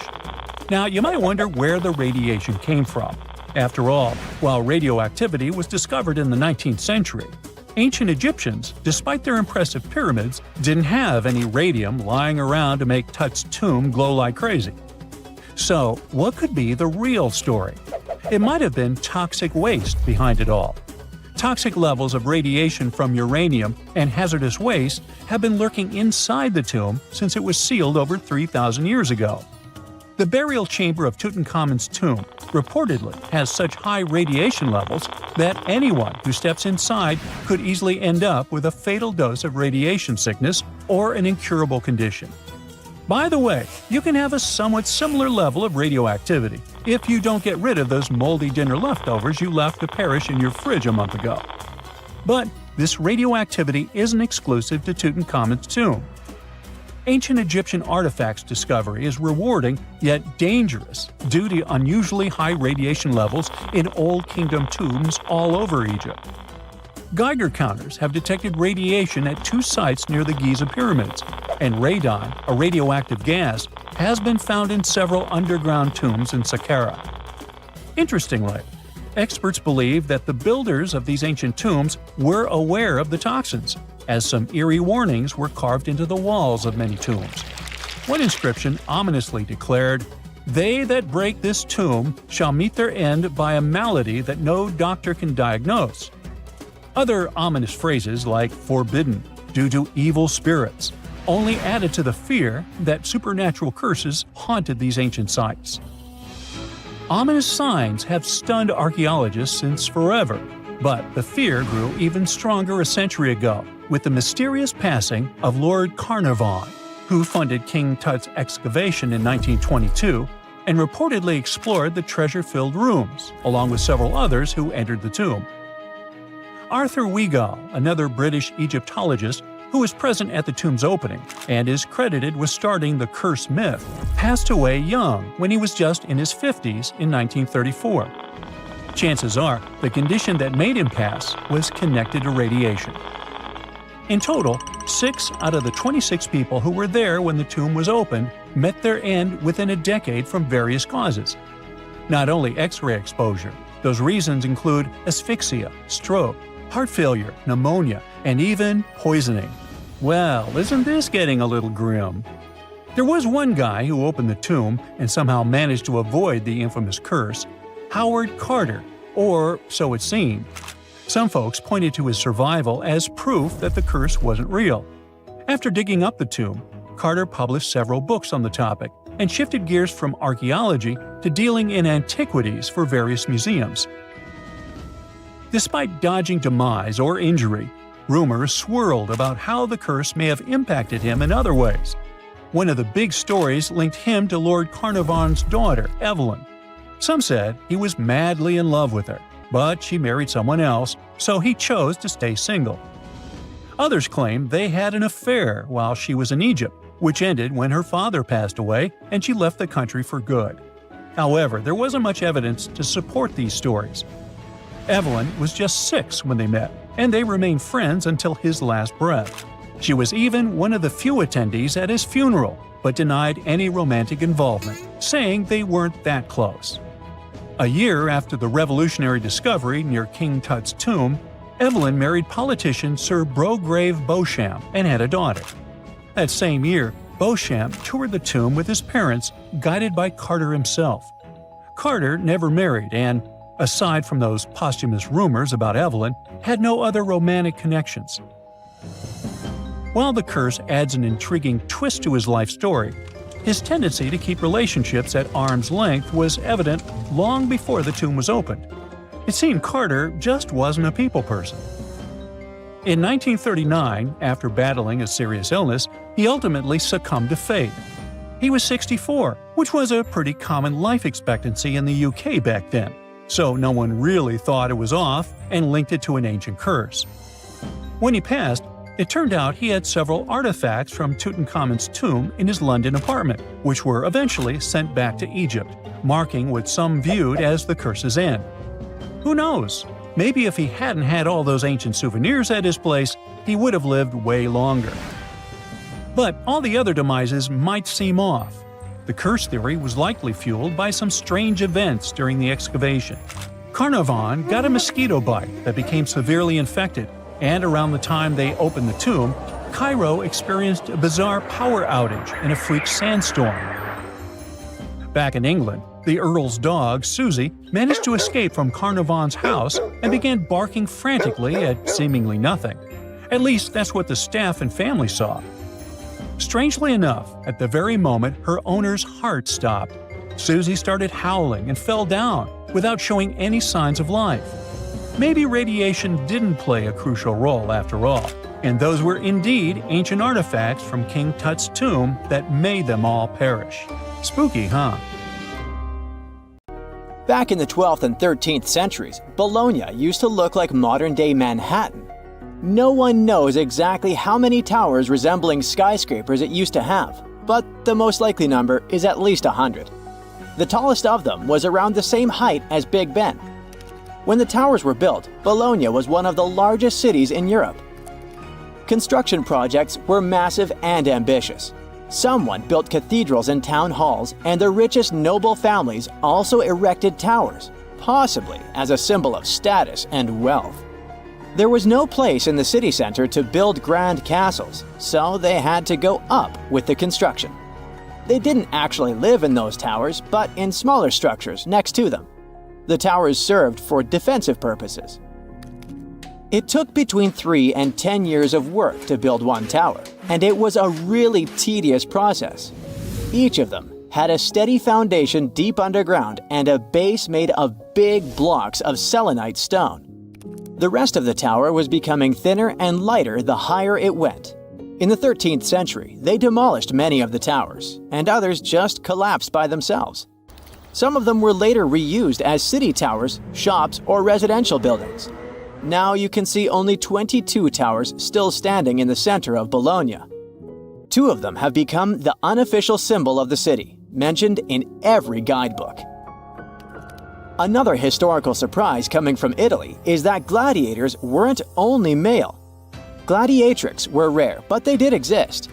There's evidence that several women took part in Rome's public games. In ancient texts, these women were often called ludia, or mulieres, but not ladies. Some scholars think it means that it was mostly lower-class women in the arena. The term gladiatrix wasn't used in ancient times. It was first coined in the 1800s. Women who chose to become gladiators seemed to do so for independence, fame, financial rewards, and probably debt remission. They were most likely honored like male gladiators. All this was a bit tricky to accept in Roman society at that time, and women's roles in it. At the beginning of the current era, the Roman Senate passed a law prohibiting free-born women under 20 from taking part in arena games. Emperor Septimus Severus banned all women from the arena in the year 200 of the current era. He was probably afraid that women might want to compete in the Olympic Games. It would seriously mess up the existing social order. Pineapples were once the equivalent of designer bags and watches today, a symbol of wealth and status in Britain. You can still see them at the top of the western towers of St. Paul's Cathedral, one of the most famous landmarks of London.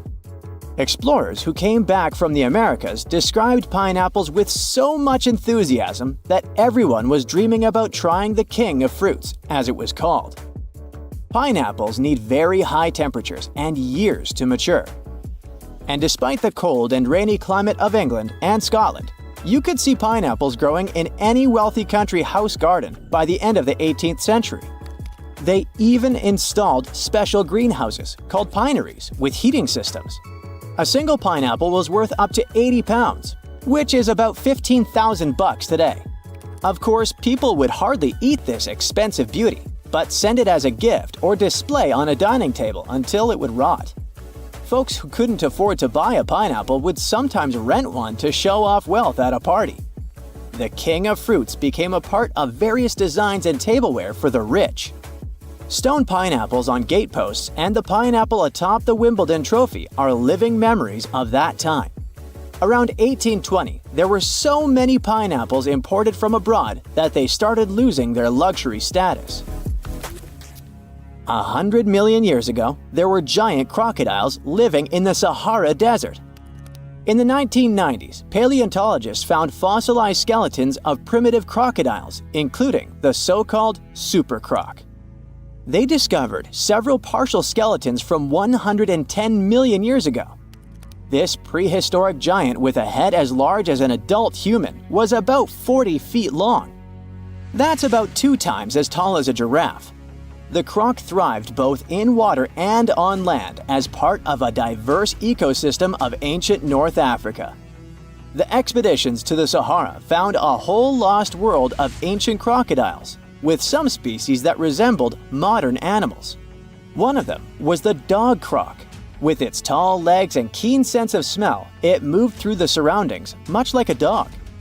Another fascinating find was the duck croc, a 3-foot-long crocodile with duck-billed platypus-like features. It was adapted for life on land rather than water. And then there was also the rat croc, a small 2-foot-long crocodile. This species had front teeth, perfect for digging up insects. These prehistoric creatures were more agile, active, and probably more intelligent than today's crocs, who are passive hunters. If noise-canceling headphones had been invented in the 19th century, they would have come in really handy.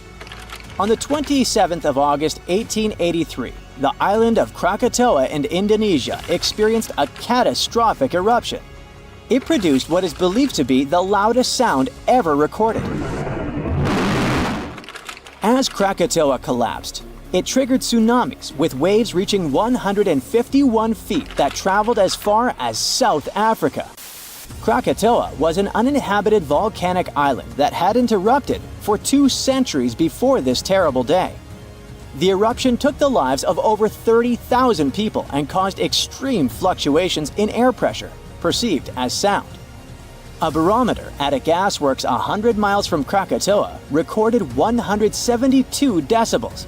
An average human can withstand up to 130 decibels of sound without getting in serious trouble.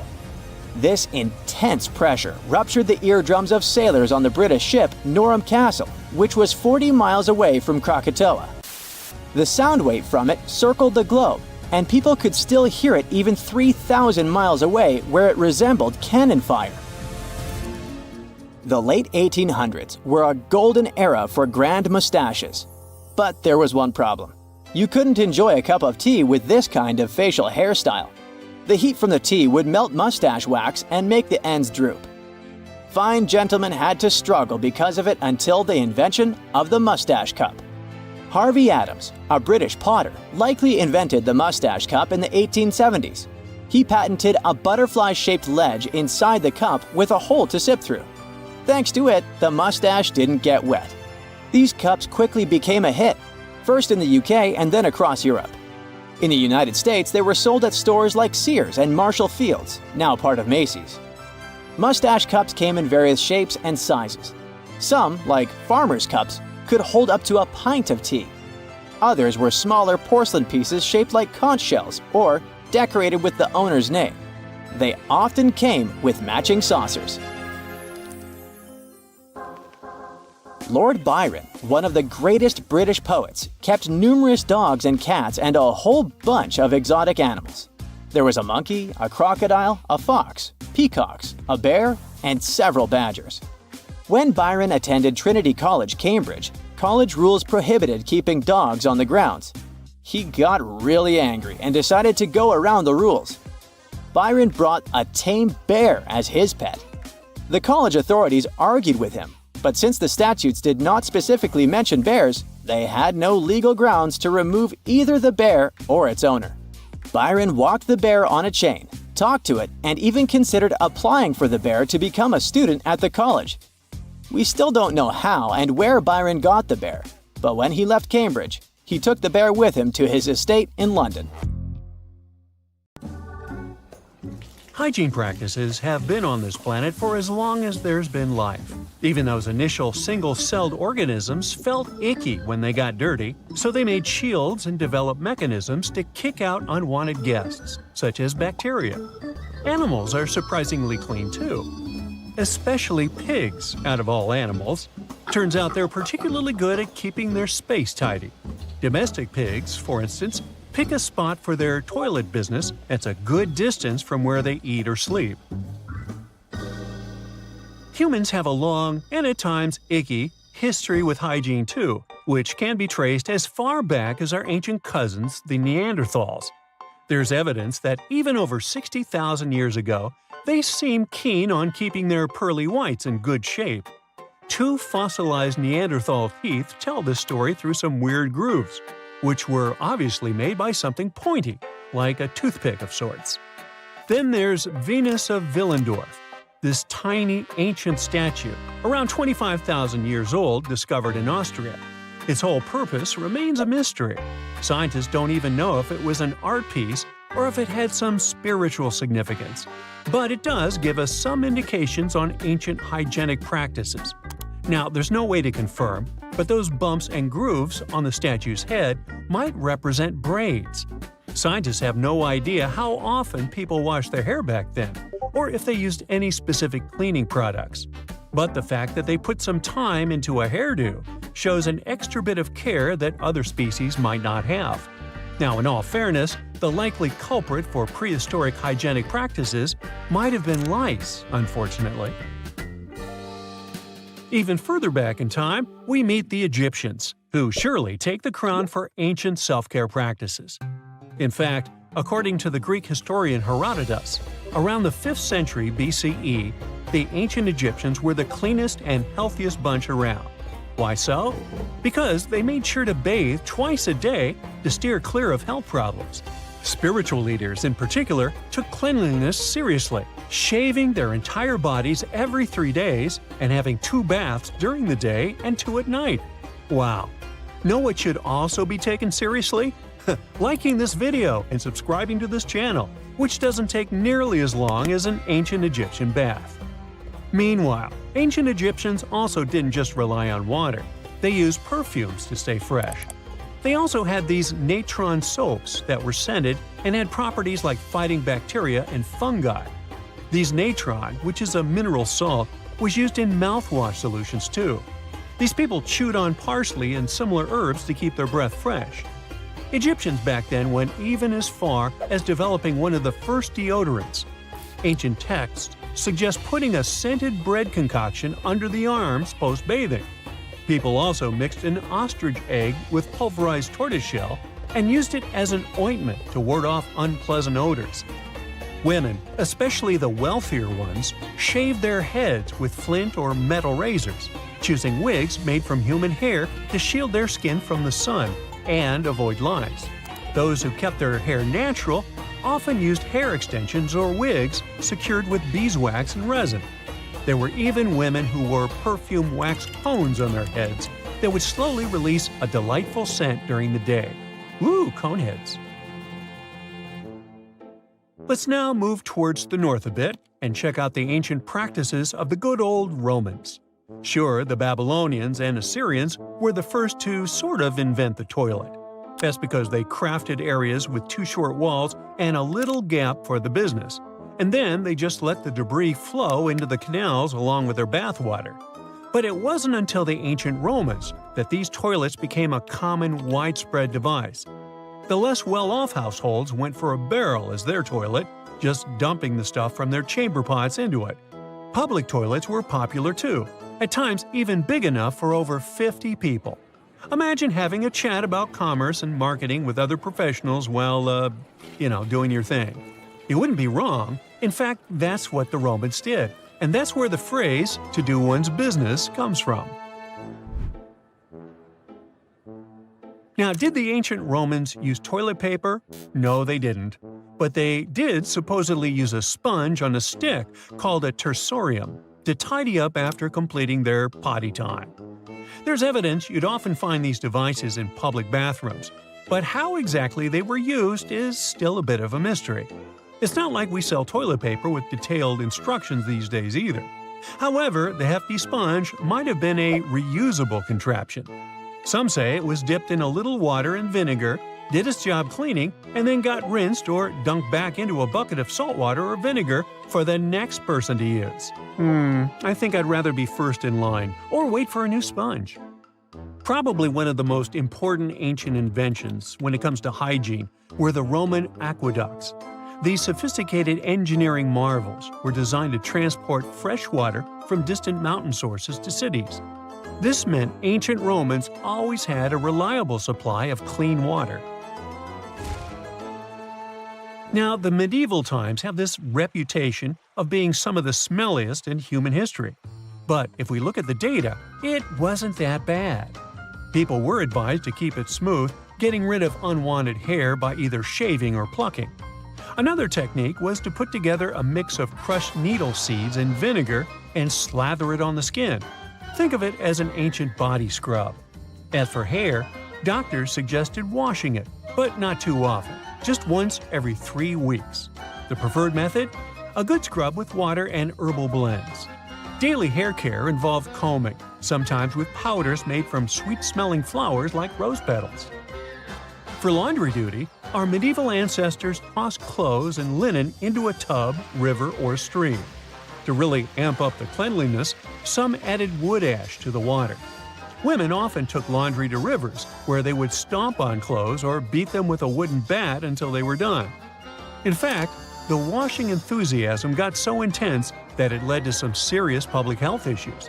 One story goes that in the 1400s, an English city put a ban on washing clothes at town conduits because it became such a mess.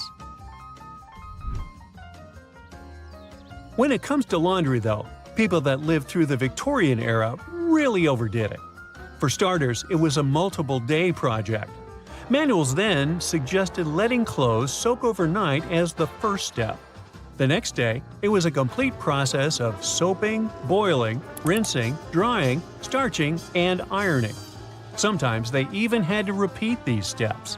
To keep whites looking brand new, women had various stain removal options.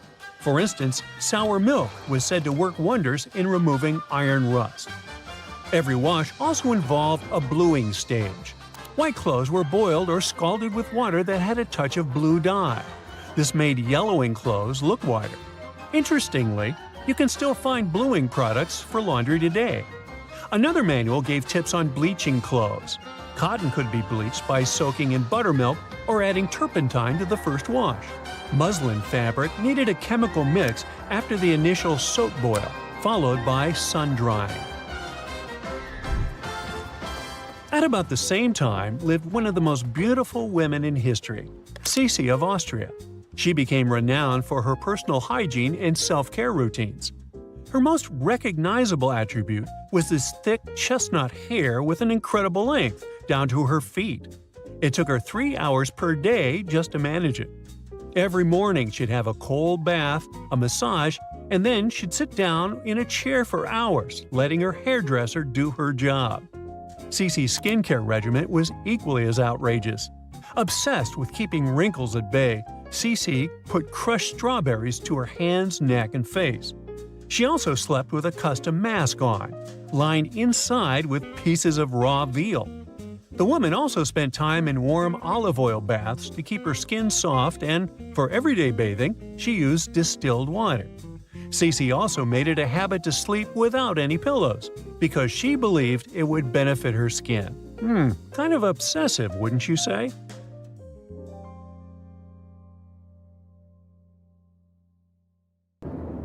If you come across a well in Portugal, resist the temptation to gaze into its depths. The inverted tower in the enigmatic city of Sintra sends chills through those who encounter it as it spirals down a daunting 88 feet into the underground. It certainly wasn't designed to collect water, yet its true purpose remains a closely guarded secret. Dating back to around 1904, this well could have been involved in a mysterious initiation tradition from the Knights Templar. The Templars had faded into history almost 6 centuries before the construction of this pit, but their enigmatic traditions were revived by later generations. So one theory says that candidates seeking to join the group back then had to confront their deepest fears by facing this well, descending its spiral staircase blindfolded. When they reached the bottom of the inverted tower, they removed their blindfolds and were faced with this frightening sight. The only way out of this dark labyrinth was to keep looking up and following the light. Now imagine yourself browsing the shelves of a used bookstore until you find a book with an alphabet you've never seen before. You decide to use an image translation app but find no matches. Intrigued, you buy the book. Then you show it to your friends and family, but nobody recognizes that alphabet. Rare book dealer Winfried Vonnig probably experienced the same frustration back in 1912 when he acquired what would later become the most enigmatic book in the world. The work is known today as the Voynich manuscript, and it's written entirely in an unknown language that no one has deciphered yet. The pages of this 15th century codex are filled with botanical drawings, but these aren't typical daisies or roses. In fact, they don't resemble any plant species that we know of. What makes things even stranger is the illustrations of unfamiliar constellations and women swimming in green baths. Delving deeper into the realm of mysterious texts, we set off on a journey to the Qumran Caves near the Salt Sea in the Middle East. In 1952, a team of archaeologists stumbled upon 2 scrolls made of highly oxidized copper at the site. Unrolling them was a major challenge, so they decided to cut the scrolls into 23 parts to investigate them. Imagine their surprise to see Hebrew words like gold and silver popping up. But no, it wasn't an ancient invoice. It was more like a treasure map, pointing the way to over $1 million. Unfortunately, the treasure was never found. Not for lack of trying, though. You see, the quest isn't as easy as it may appear. Some of the Copper Scroll's vocabulary is technical, and some geographical locations remain a mystery. There's also one last possibility. Perhaps it's all a work of fiction, like a pirate tale from the old days. People talk about Mona Lisa's almost haunting stare that seems to follow you no matter where you stand. But here's a quick question. Does she have eyebrows? You got it right if you said no, and her complete lack of eyebrows adds another layer of mystique to her gaze. The most common explanation is that beauty standards were different, and perhaps plucking the hairs above the eyes was a thing around 1503. But take a look at other Italian paintings from that time, like La Schiavona or Portrait of a Young Girl. Yep, eyebrows. So, not everyone was entirely pleased with this theory, like French inventor Pascal Cotte. He spent 3,000 hours analyzing scans of the painting to dig through all the layers of Leonardo da Vinci's masterpiece. Now, he claims that the Mona Lisa once had eyebrows, but they disappeared over time due to cleanings and restorations. Some historians, however, still question his findings, which means that Mona Lisa's style, or lack of it, remains an unsolved mystery. So, you decide to travel to Rio de Janeiro, and everyone tells you that Sugarloaf Mountain is a must-see. When you spot the mountain from a distance, you realize that the stone has a cavity. But around noon, the whole view changes. The shadow in that cavity takes the shape of a bird, an ibis to be precise. A local legend links this bird shape to the ancient Egyptian deity Thoth, as if the ancient Egyptians once visited Rio de Janeiro and were somehow inspired by the natural phenomenon. But it's probably just a big coincidence. I mean, literally. The real mystery, however, lies in the waters around Sugarloaf Mountain. In the 80s, archaeologist Robert Marks got a tip from locals about a treasure hidden beneath Guanabara Bay. He dove in and found quite a few Roman amphorae. You know, those ancient vases with two handles? His discovery could potentially provide evidence of a Roman shipwreck that might have reached Brazil 17 centuries before the Portuguese even set foot there. However, he couldn't proceed with his research, and to this day, the idea of the Roman presence on Brazil's coast remains uncertain. The true location of Cleopatra's tomb isn't the only ancient Egyptian mystery. Many secrets are carved into the walls of ancient structures, like in the Temple of Seti I. Take a close look at this hieroglyph, and you'll notice that it resembles a modern-day helicopter. Look to the right, and you'll see an engraving that looks like a submarine. Odd, right? The most reasonable explanation for this has to do with the legacies of different rulers. When a new pharaoh came to power, they had their own hieroglyphs added over the original ones. But this is still a topic of debate, as some Egyptologists believe that these mysterious hieroglyphs may represent some kind of ancient technology. The same applies to the Dendera light. The image found in the underground passageway of the Hathor Temple is a subject of significant controversy in Egyptian history. Some researchers suggest that the inscription simply represents a rising sun, while others interpret it as evidence of some kind of modern lighting system. And it does indeed resemble Crookes' tube, one of the early experiments with electrical discharges. Although there's no concrete evidence of ancient Egyptians having modern electricity, some historians believe that this theory could help explain why many discovered tombs don't have any residues left behind from the use of oil lamps or candles. A lot has been said about the mysterious pyramids of Egypt, but many people tend to forget that other inexplicable structures had already existed even before them. Our next stop takes us to Turkey. The top of a hill known as Göbekli Tepe, near the city of Urfa, holds an ancient secret. It features more than 20 circular stone enclosures dated back over 11,000 years. Many of these have heavily carved stone T-shaped pillars adorned with eerie human figures with folded hands. The most accepted theory is that it's the world's first temple, likely used for rituals or social events. But the greatest mystery lies in how it was built, as this site existed before the domestication of animals or the use of metal tools. So the construction must have been very difficult, challenging our understanding of the historical timeline. Now, I hope you're not afraid of heights, because we're about to take a flight over the Nazca Lines. You've probably already heard about these massive, mysterious drawings etched into an arid region of Peru. They come in many different shapes, like a spider, a monkey, and even a Google-eyed ET that is probably just a fisher. Anyway, this story got some fresh chapters in 2022 when an additional 168 new drawings were discovered. The original ones could only be seen from the air, but these new ones are much smaller and can be observed from the ground. However, one thing they have in common is that their purpose remains totally unclear. Some might call them the largest-scale calendar in the world. Others suggest that they served as a tool for agricultural purposes. Of course, many theories have emerged in an attempt to give the Nazca Lines a meaning, but the truth is that they remain some of the most important unsolved mysteries in history. We all know some iconic symbols. The Statue of Liberty screams USA. The Eiffel Tower represents Paris. And this mask?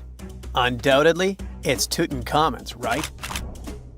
Sometimes it feels like historians have squeezed every last drop out of the King Tut story. But guess what? The most obvious details often slip right under our noses. Like the fact that this famous mask didn't actually belong to him, nor was it ever meant for him. Stick with me for the details. Can we get a close-up of that mask? Thanks. See those holes? Yep, they're for earrings. And no, it's not that they had anything against jewelry, but back in ancient Egypt, earrings were typically worn by high-status women or kids. Now, if you know your history, you might say, but Tut was a boy king, wasn't he? You're spot on. He began his reign at just 9 years old. Sadly, that didn't last long as he passed away at a very young age. So when he was 9, he might have worn earrings, but he probably took them off when he hit that no earrings age. Sounds reasonable, right? Actually, not quite. That would have been pretty strange since nobody expected him to pass away young. Certainly not at 9. So no one was preparing a kid's mask for a burial. It's this untimely demise that suggests the mask used was simply the best option available when Tut passed away. There are more clues pointing to the idea that the mask was found in a hurry. Let's think about this. Even though Tut was mummified and his body could wait a bit, his loved ones wanted him to reach the afterlife ASAP. Some experts even believe the paint in the tomb was still wet when it was sealed. But look at his mask. It's a masterpiece. There's no way it was made in a rush. It's way more elaborate than other simpler cartonnage pieces. The renowned mask of King Tut stands 21 inches tall, adorned with precious stones, and features a golden beard that weighs 5.5 pounds, making the entire mask 22.5 pounds. Okay, I'm a bit confused here. So it seems like it was probably a kid's mask, but it had a beard? I've never seen a 9-year-old with a goatee, and I'm guessing you haven't either. Just think about it. A grown man's face compared to a kid's face. Fun fact for you, our faces pretty much stopped growing at the age of 16, so by 19, Tut would have definitely had the face of an adult man. Can you imagine trying to fit a relatively small kid's mask on a grown man? That would have been super embarrassing, and no one would have let that happen. Right, let's dismiss the kid's theory. Now, the second option, if you remember, is that the mask could have originally belonged to a woman. This is where the beard theory comes into play. Some researchers believe the beard might have been added later on. Here's another twist. What if the mask was actually made for Nefertiti herself, who ended up maskless? In this case, there are two discoveries. Two birds with one stone. For now, it sounds like a conspiracy theory, I know. But let's give it a shot and delve deeper into the details. So, Tut passed away in around 1323 BCE, probably due to malaria.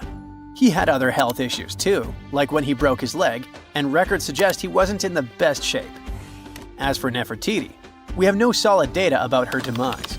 Plus, nobody knows exactly when or where she was buried. The supposed year when she passed away is around 1330 BCE, but she could have lived longer, and the mask was intended and prepared for her. Or maybe they just took her mask right from the burial chamber. After all, they were family. Well, sort of. She was said to be his stepmom, having been married to Akhenaten, who was likely Tut's father. But this is not 100% accurate. Some scientists doubt it.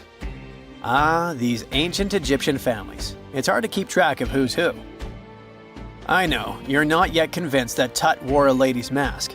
Let me share one more theory with you. Meet Howard Carter, the enthusiastic archaeologist who discovered Tutankhamun's tomb. It was located in the Valley of Kings outside Luxor and, to everyone's surprise, was nearly intact. When he entered, he noticed something odd. This didn't feel like a pharaoh's burial chamber. It was classy and all, but it had a vibe that suggested it was made for a woman. Typically, Egyptian pharaohs had larger tombs that suited them better, and even more strangely, it was oriented to the right of the entrance. This didn't add up. That orientation was typical for female chambers, which Egyptian queens used. Another red flag was that the chamber appeared to have been built in stages, and all the artifacts, around 2,000 of them, seemed hastily placed there. Even more curious, they looked like they were meant for other royals. Carter discovered this burial site in 1922, but it remained a mystery as to why it was so bizarre. Almost a century later, Nicholas Reeves thought he may have solved the puzzle. He claimed that King Tut might not have been the original resident of the tomb. Instead, he suggested that the undisturbed resting place of the legendary Queen Nefertiti could be hidden behind the walls of the boy king's burial chamber. Nicholas studied high-resolution photos for months, meticulously examining every pixel. One day, he focused on detailed scans that revealed the texture of the tomb's walls beneath layers of paint. He spotted what he believed to be outlines of two doorways that had been blocked and plastered over to hide them from view. The more he looked, the more it seemed real. Could it be a tomb within a tomb? Nicholas theorized there was a hidden storeroom behind the western wall of King Tut's tomb, and his chamber might just be the outermost section of a larger corridor-style network of rooms. It all sounds fancy, but sorry to break it to you, Reeves' theory was debunked. To find out if he was onto something, experts had to use ground-penetrating radar to see the unseen. Reeves' idea was that if there were gaps, it could indicate the presence of additional rooms. And at first, in 2015, one expert even thought he had found a hidden room. But the glory didn't last for long. A year later, after double-checking, it turned out there were no hidden doorways. By the way, Nefertiti isn't the only legendary woman from Egypt whose burial site remains a captivating mystery. There's a cool legend about Cleopatra that you might enjoy. It's said that she once declared, "No man will ever find my tomb." Kind of fitting, right? After all, the person who's come closest to uncovering her final resting place is a woman. Fast forward a few millennia after she passed away, and while no man has located it, archaeologist Kathleen Martinez believes she might have cracked the code. She's been on the quest for Cleopatra VII's tomb for nearly 20 years, and recently discovered a bust that she thinks represents the famous queen. However, not everyone is on board with her claim. Some experts argue that the bust doesn't resemble Cleopatra at all. Alongside this intriguing marble statue, Martinez's team also unearthed 337 coins, some of which, less controversially, feature Cleopatra's likeness. But the real part is that it's still not officially confirmed.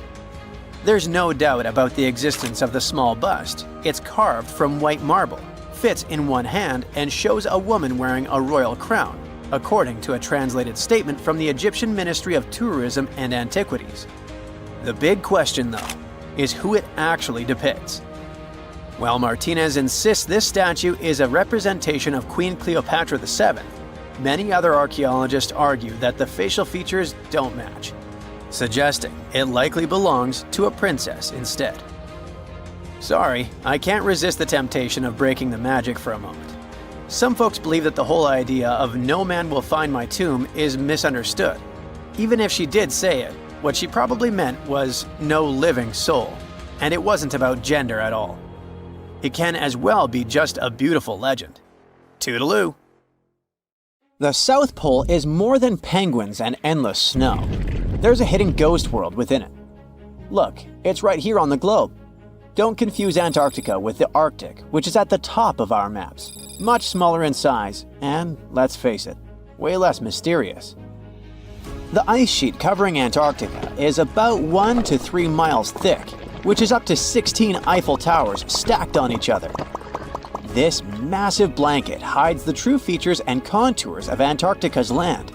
We still don't know much about this mysterious continent, and it is ice and snow that are to blame. We still don't even know the true shape and size of this continent. Mapping Antarctica without some huge shovels is an incredibly hard task. But satellites learned to penetrate the ice with their cameras. And now we know there's actually an enormous, dramatic ancient landscape beneath the snow. The ghost of the past. About 90 million years ago, Antarctica was a much warmer place. It was actually a lush rainforest with tons of plants and probably teeming with life. It even had rivers flowing through it. Then the ice came. This happened about 34 million years ago, during the transition from the Eocene to the Oligocene, when our planet cooled significantly. It was the beginning of one of our several ice ages. The land remained, but now was hidden under ice and snow that got thicker and thicker. To a regular eye, Antarctica turned into a white desert, vast, flat, and featureless. Time went on. This massive ice sheet moved around, smoothing and shifting the ground beneath it. Over the millions of years, it changed what the land looked like. Now, if we looked under the ice, it wouldn't hold any signs of the original South Pole, except for one place. In areas where the ice is especially thick and doesn't move much, like in East Antarctica, it has actually worked the other way around. It became like a super thick blanket that protects the land. Normally, things like wind or rain slowly wear away the ground over time, changing its shape. But since we have this protective ice blanket, it prevents these natural processes from reaching the stuff underneath. So, the ground stayed almost the same for millions of years, like it's been frozen in time. This special area near the Aurora and Schmidt subglacial basins has become the ghost of Antarctica's landscape. This place was barely touched even since it was first covered in snow 34 million years ago.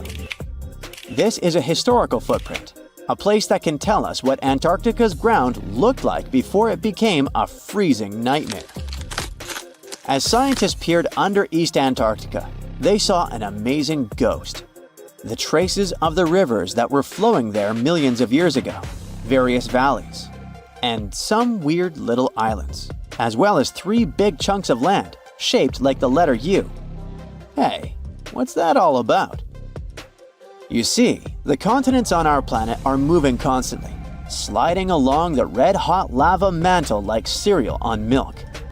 Over history, they came together and broke apart several times.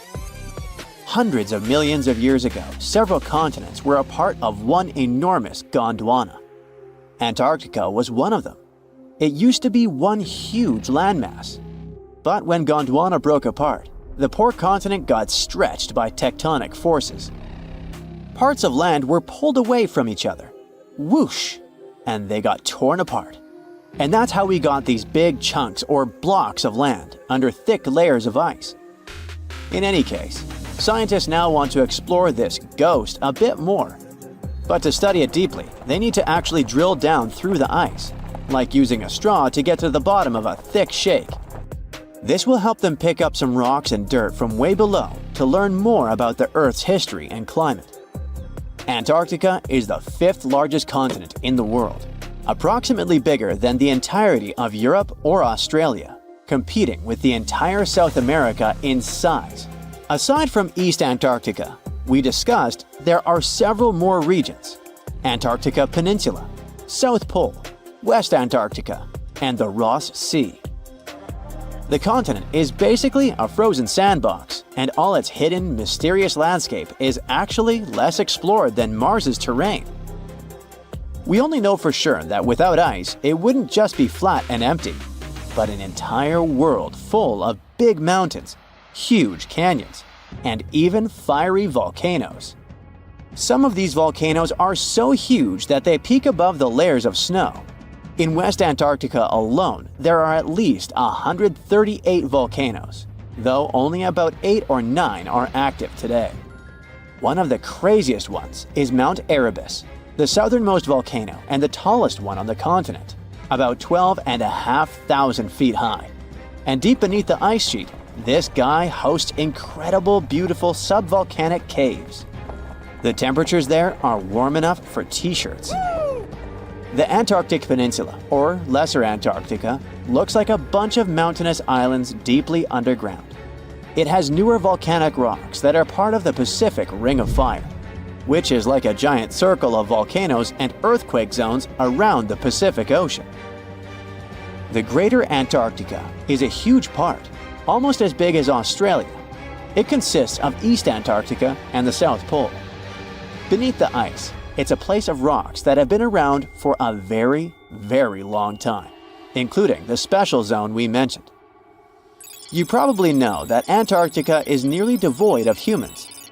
No wonder, with a mean temperature of about minus 46 degrees Fahrenheit. But even though this place is horrifyingly cold and deserted, life still clings on. You guessed it, in the underworld. In 2017, scientists found DNA traces of algae, moss, and even possibly unknown small animals in the deep caves. That means that even in such crazy conditions, there are still unique ecosystems thriving in little isolated warm pockets beneath the snow. There was another incredible find beneath Antarctica's Ross Ice Shelf, a lively ecosystem vibing within an underground river. Scientists have long suspected that Antarctica's underworld should have some freshwater lakes and rivers. One day, a satellite spotted a groove there. They decided to explore it and used a hot water drill to melt their way through the ice.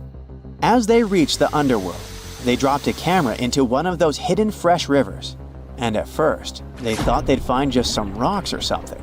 But instead, they stumbled upon hundreds of amphipods, tiny shrimp-like creatures. Little ones instantly swarmed around the lens. Shrimps blocked the camera and scientists couldn't check out what they wanted to. Pretty funny, but at least that means that there really is an important ecosystem deep within Antarctica. Now, they're gonna explore it. And all this is just the beginning of the mysterious underworld. Antarctica's snow also hides the deepest canyon on Earth under the Denman Glacier. Well, Mariana Trench is still the deepest point on Earth, but it's a part of the oceanic crust, geologically speaking. Also, in 1958, explorers found a huge mountain range under the ice, as big and tall as the famous Alps Mountains.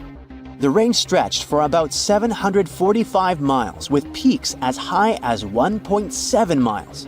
And all this magnificence is buried under tons of ice. Who knows what else we might find there?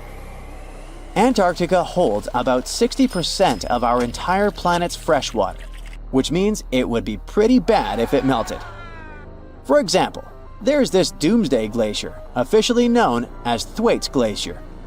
It's a huge ice formation, about the size of Florida, and it's melting right now. Every year, the sea levels rise by 4% because of it. If this guy melts away completely, the sea levels all around the world will increase by 2 feet, which might not sound like a lot, but it would be catastrophic for coastal areas.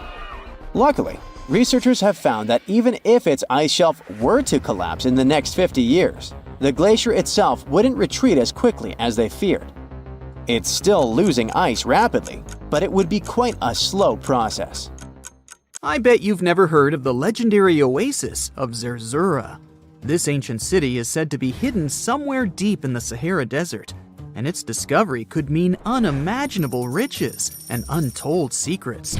According to an anonymous 15th century Arabic guide, the key to unlocking the city lies in the beak of a bird carved on the city gate. Zerzura might not be as popular as Machu Picchu or the pyramids, but that just makes it more mysterious. Legend has it that Zerzura is built around this big oasis somewhere in the desert west of the Nile. Apparently, it's made out of white stone and has all these luxurious houses and gold decorations. The story goes that a scribe wrote down the account of a traveler who stumbled upon Zerzura while looking for his lost camel. At one point in his journey, the man got caught up in a sandstorm, where he got separated from the rest of his group. The traveler kept wandering in the desert for days, and then, out of nowhere, two men showed up and guided him to the city of Zerzura.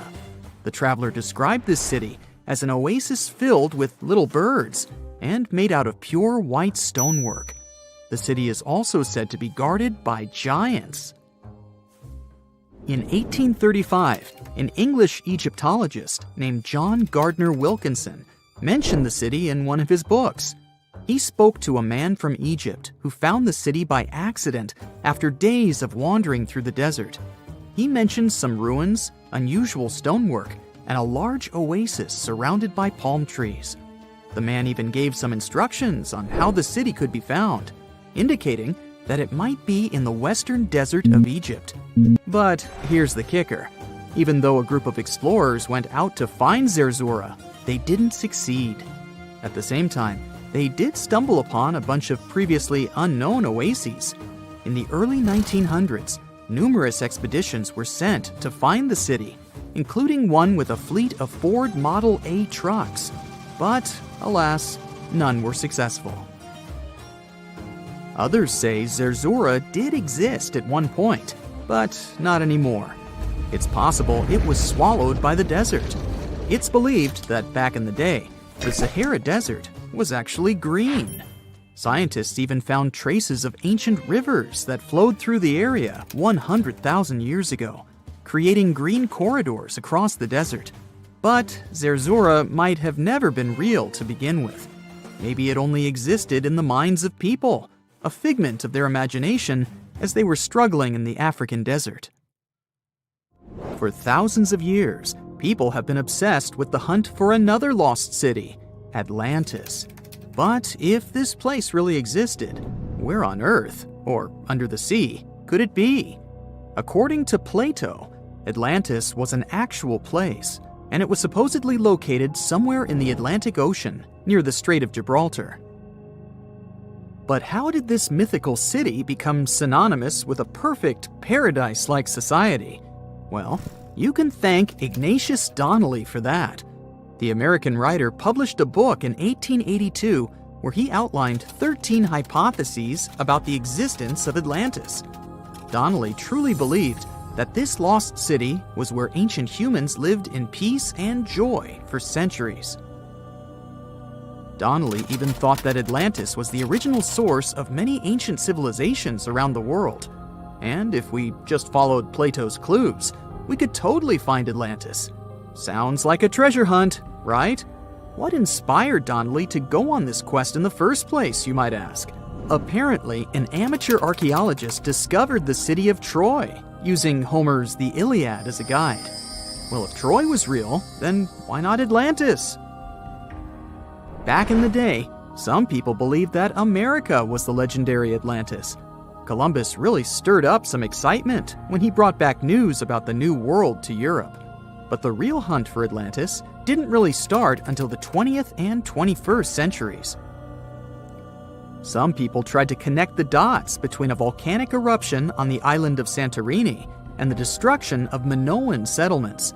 But in 2018, a team of investigators claimed they had nailed it, announcing they had discovered concrete proof that Atlantis had existed.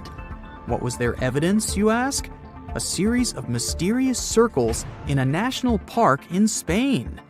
But the circles turned out to be nothing more than experimental ponds for studying zooplankton. Let's face it, there's no real evidence that Plato's lost city of Atlantis actually existed. But it doesn't make searching for it any less exciting, does it?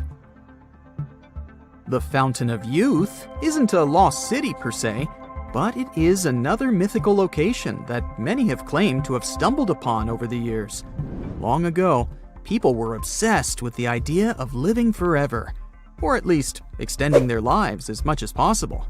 Each culture had its own wild story, like the Greeks talking about a magic fountain that let people live longer, or Alexander the Great finding a river of paradise that could heal the wounded. Japanese legends spoke of hot springs that could make you young again, while the Caribbean locals talked about the restorative powers of the water in one of their own mystical lands.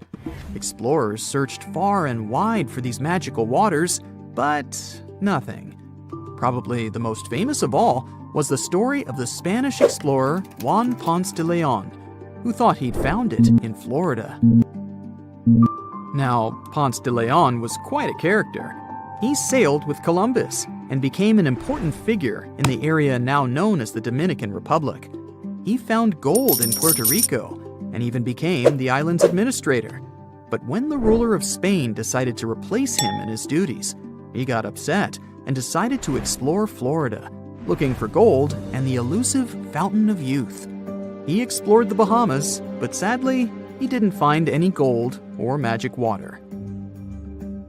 He did, however, make his way to Florida. He explored the coast and even discovered the Gulf Stream. Unfortunately, his last expedition didn't go well, and he was wounded. But the legend of him searching for the Fountain of Youth lived on. Even though historians don't think he was really looking for the Fountain of Youth, thousands of people visit the Fountain of Youth Archaeological Park every year to try the sulfur-smelling water. It's the oldest attraction in Florida, which has been around since the 17th century. Some say the water has unusual properties, but I'll leave that up to you to decide after you visit this place. Norse mythology has its own mysterious land called Thule. It's said to be somewhere between Scandinavia and Iceland, where the sun barely shines and the cold bites hard. The folks there survive on a diet of millet, herbs, fruits, and roots, washed down with a grain and honey brew. As for its exact location, scholars can't seem to agree on it to this day. The legendary ancient Greek explorer Pytheas was said to be the first to stumble upon Thule during his quest for tin mines. He sailed his way up north, passing by Scotland, and after 6 long days of sailing, he reached Thule. The people there, according to Pytheas, were quite primitive, but that's no surprise since they were just simple farmers living off the land. They showed Pytheas where the sun set on the shortest day of the year. They also told him that in winter, the sun never rose at all, and in summer, there was no night. For many years, historians have been debating the true identity of this mythical land of Thule. Some say it's Iceland, while others claim it's Norway. A little bit of progress has been made recently with the help of a team of researchers. If their findings are correct, Thule might be the elusive island of Smola.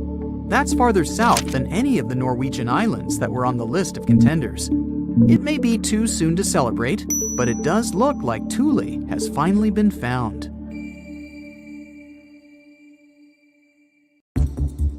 This hidden village is called Aogashima. It's located right in the middle of a volcanic crater. You can find it to the south of Japan, in northernmost Micronesia. The story goes that a volcano erupted in the Philippine Sea in the 1780s, causing a lot of harm to a nearby community. Half of the population managed to escape the massive eruption and came back years later to rebuild their village. At the moment, about 160 people are living there peacefully, even though the volcano is still considered to be active. Huacachina in Peru lies in one of the driest climates in the world, and still, it's a beautiful town, surrounded by lush palm trees. It also has a lagoon, which is said to have special healing properties. The settlement has a little over 90 residents that manage small businesses. Most of them use sand as their primary resource. Some offer sandboarding services or even provide luxury dinners in the desert.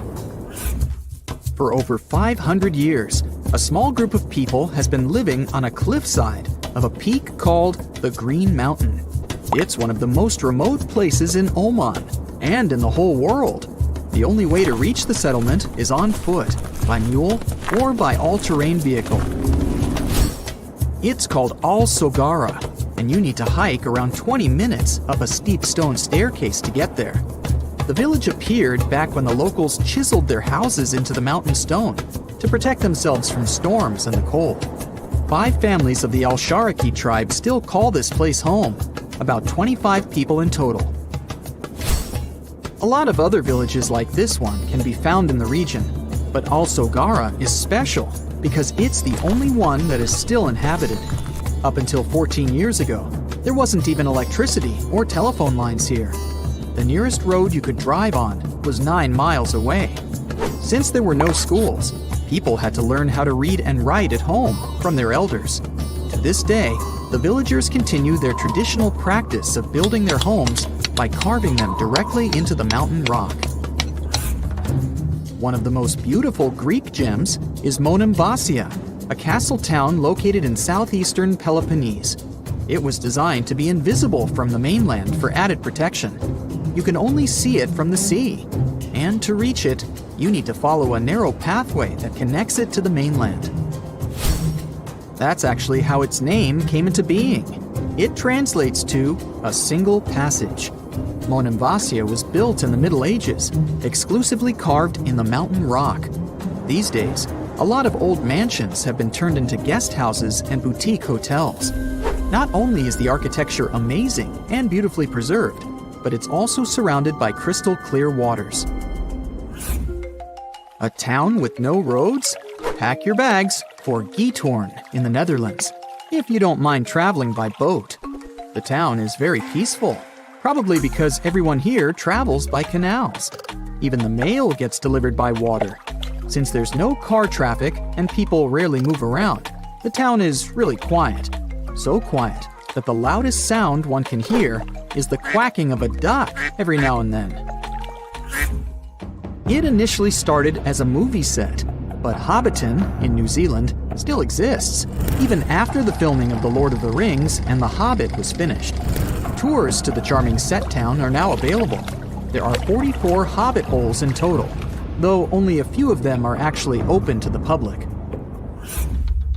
The isolated cliffside village of Gasadalar in the Faroe Islands has a population of only 11 people. It's mostly known for its scenic waterfall, which falls directly into the Atlantic Ocean.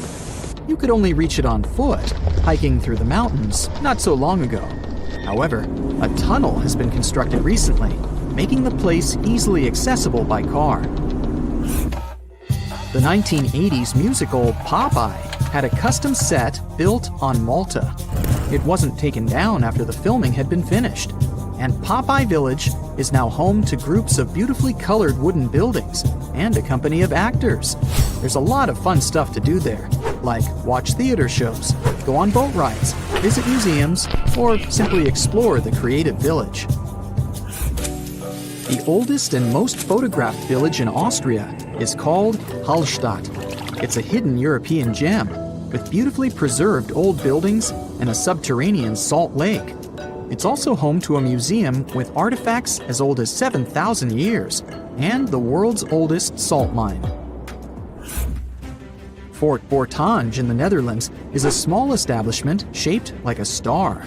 Creative parts aside, it was built this way for defensive purposes. It gave the guards of the fort a strategic advantage because they had a perfect 360-degree view. These days, the construction is perfectly preserved, including its old buildings, cobblestone streets, wooden windmills, and sophisticated bridges. In Morocco, there's a traditional earthen village made entirely from clay bricks. You can find it in a valley close to the Atlas Mountains, 32 miles from the capital of Morocco.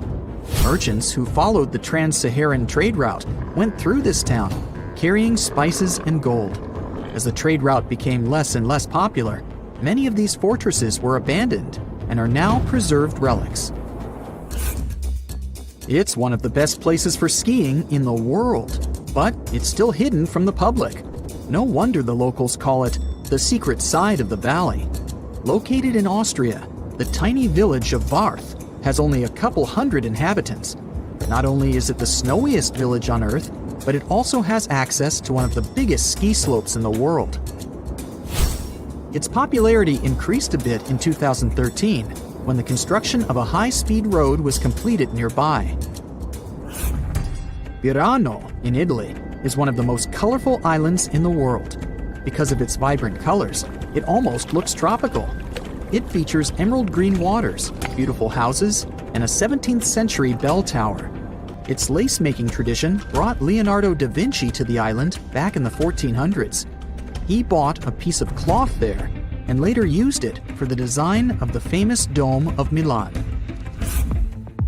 If you have a UK passport, you must be familiar with the beautiful small town of Bibury, as its scenery is featured in your ID. It's surely one of the most charming towns in Europe, as it's made up of stone buildings standing on the River Colne. The image in the UK passports is that of Arlington Row, a line of weavers' cottages that date back to the 14th century. The town of Coober Pedy in Australia is partially underground. It all began back in 1915, when opal deposits were found in the area. To this day, the town is still the biggest opal mine in the world. People living there figured out that it would be more comfortable for them to stick to the underground, as the temperatures outside can reach 125 degrees Fahrenheit. So, the settlement now has underground stores and galleries. Coober Pedy is also home to the world's first 4-star underground hotel. To visit the most remote location in the whole world, you'll need to prepare yourself for quite a journey. If you're traveling from the United States, for example, the easiest route is a 15-hour-long flight to Cape Town, South Africa, followed by a 6-day boat ride. Only after that will you reach Tristan da Cunha. Or you can take a month-long cruise across the South Atlantic Ocean, whatever works better for you. Planning in advance is a must, since there are only 9 boat trips to the island yearly. The island itself is just 7 miles long. Sitting right in the middle of the South Atlantic Ocean, it covers a mere 37.8 square miles. The 300 residents are all farmers. They have the internet, but it's really slow. As for a phone network or a local newspaper, neither is available. The inhabitants of the island speak a dialect of English that is used by the smallest number of people in the world. It was September 7, 1695, somewhere at sea near the Horn of Africa. A merchant ship laden with treasure was sailing from present-day Yemen to its home port in India. Its escort had previously been captured by pirates, and now it was their turn, as they spotted a frigate approaching them fast. From its mast pole, a red flag with a Jolly Roger on it fluttered in the wind. Once the battle was over, a British pirate named Henry Avery sailed away with one of the biggest catches ever. It all happened during the golden age of piracy, from 1690 to 1730. At that time, all ships sailing across the Atlantic Ocean feared the European pirates, and you could hear "Arr, matey" in taverns on several continents. From the coast of North America all the way to South America, they would engage merchant vessels and steal their cargo. The Caribbean was a real hotspot for piracy. Do the names Blackbeard and Captain Kidd sound familiar to you? Or is it just me who read too many pirate stories? Anyway, as the 17th century drew to a close, the thirst for wealth made some pirates sail down the eastern coast of Africa and into the Indian Ocean. This is how Avery ended up so far in the east, but he was not the only European to sail in that direction. At the time, the Indian Ocean was teeming with merchant ships, as convoys transported luxury goods or pilgrims from Mecca in the Arabian Peninsula to the Mughal Empire in what is today India. The rich cargo included silk, spices, incense, and perfumes. In addition to these goods, the East India Company transported everything from cash to jewels on behalf of several European empires, such as England, Netherlands, and France. Sounds pretty much like any pirate's dream, doesn't it? The most attractive targets were ships that belonged to the Mughal emperor, whose impressive realm covered nearly the entire Indian subcontinent. Back in the Caribbean, cloth, timber, and spirits were the most common types of cargo. It didn't seem good enough to the most ambitious pirates. They set their minds on more luxurious catch, gold, gems, and silver they could get in the Indian Ocean. Adam Baldridge, who was a wanted man in British-ruled Jamaica because he took a man's life, was among the first to arrive. Through not-so-honest means, in 1691 he managed to establish a safe haven for pirates on St. Mary's Island, near the remote northern coast of Madagascar, 250 miles off the African mainland. The place sat close to major shipping routes between Europe and Asia. Talk about an ideal location. The pirates made sure to fortify the island. As you can guess, they didn't like unexpected guests and enjoyed staying there, having fun in safety. A Frenchman, Olivier Levasseur, and his English colleague, John Taylor, were among the most successful of those islanders. In 1721, they easily captured a Portuguese treasure ship. It didn't go so smoothly, though. A serious storm damaged the ship, so they had to dock at the island of Reunion for repairs. There were important individuals aboard, such as the Viceroy of Portuguese India and the Bishop of Goa. But the loot was the pirate duo's biggest feat. Cash, diamonds, and porcelain worth hundreds of millions of US dollars in today's money. The catch was so enormous that the pirates didn't even bother to rob the rich passengers. But even this heist couldn't overshadow what Henry Ivory had achieved 26 years earlier. We don't know a lot about the life of this Englishman, except that he was born in Plymouth and that he served in the Merchant Marine. In 1694, Ivory became the first mate aboard Charles II, a privateering ship hired by the Spanish crown. Such ships were privately owned and engaged by nations during major conflicts with other nations. Ivory's ship had an important mission of tracking French smugglers in the Caribbean, but soon the tables would turn. Ivory was good with words and led a successful mutiny in 1694. After he left the unfortunate captain ashore and renamed the ship Fancy, the new captain set sail for Madagascar. There, news reached Ivory that a large fleet of 25 ships was soon to leave for its home in India. Apart from pilgrims, the fleet included several treasure ships owned by the Grand Mughal of India himself. Ivory didn't waste time and assembled an armada of 6 ships to go after the Mughal convoy. As soon as they spotted the fleet, the pirates started a chase. They managed to board an escort vessel, stealing gold and silver worth more than $17 million in today's money. And if that wasn't enough, Ivory and his men went after the flagship named Ganjai Savai. It was the biggest ship in all of India at the time that could protect itself better than the whole fleet combined. The pirates got lucky, as one of their volleys cut the main mast of the Indian ship in half, and there was more serious damage to it. Ivory brought his ship alongside the crippled Mogul ship, and his men boarded the vessel. Indian sailors showed some impressive resistance, even though their captain had abandoned them. Ivory's men won in the end, and they got one of the richest pirate catches ever. They filled their chests with hundreds of thousands of pounds in jewels, gold, and silver. After it, the pirates set course for the Bahamas and used their enormous wealth to convince the local ruler to let them come ashore. Their most prized possession, their ship, the Fancy, was included in that deal. Once the news of the heist reached the Emperor of India, a huge diplomatic scandal broke out. The Grand Mogul was enraged and accused the East India Company of plotting against him, arresting several of their high-ranking officials. The company feared that the Indian leader would cancel their valuable trade agreements, so they decided to do something nice for him and bring to justice the pirates responsible for the theft. Together with British ships equipped for search at sea, they launched one of the first truly international pursuit of Ivory and his shipmates, promising a reward to whoever captured him. The pursuit was only partially successful, as they only managed to catch and trial several pirates. Most of them scattered across Europe and the Americas, keeping their share of the wealth. Ivory earned himself the nickname the King of Pirates because of his adventure in the Indian Ocean. Historians believe he escaped to Ireland with his share of the loot using a false name, George Washington. No, I made that up. Piracy was a risky trade, and not all European fortune seekers were successful in the East. Take Dutch pirate Dirk Schijvers, who entrapped 4 ships in the Indian port of Calicut. He demanded money from the local Indian authorities and the East India Company, but they offered him only half of the requested sum. Finally, they settled on a different amount. When it didn't arrive, Shivers set another ship ablaze.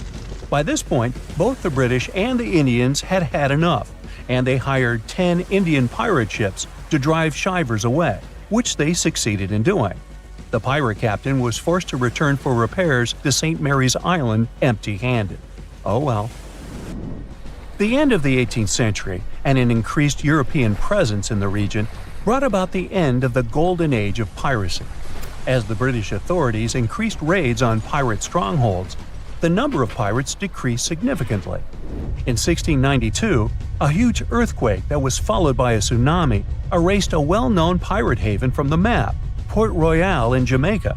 But piracy in the Indian Ocean never fully disappeared. Modern pirates might not have an eye patch or a parrot on their shoulder, but they mean business just as the pirates from the past. The Strait of Malacca connects the Indian Ocean to the Pacific, and today, around 40% of world trade takes place through it. Despite this fact, piracy was alive and well here even in the 21st century. The national authorities of Malaysia and Indonesia, two countries the strait separates, were finally able to curb piracy only in 2016. No, it's not a romantic story at all.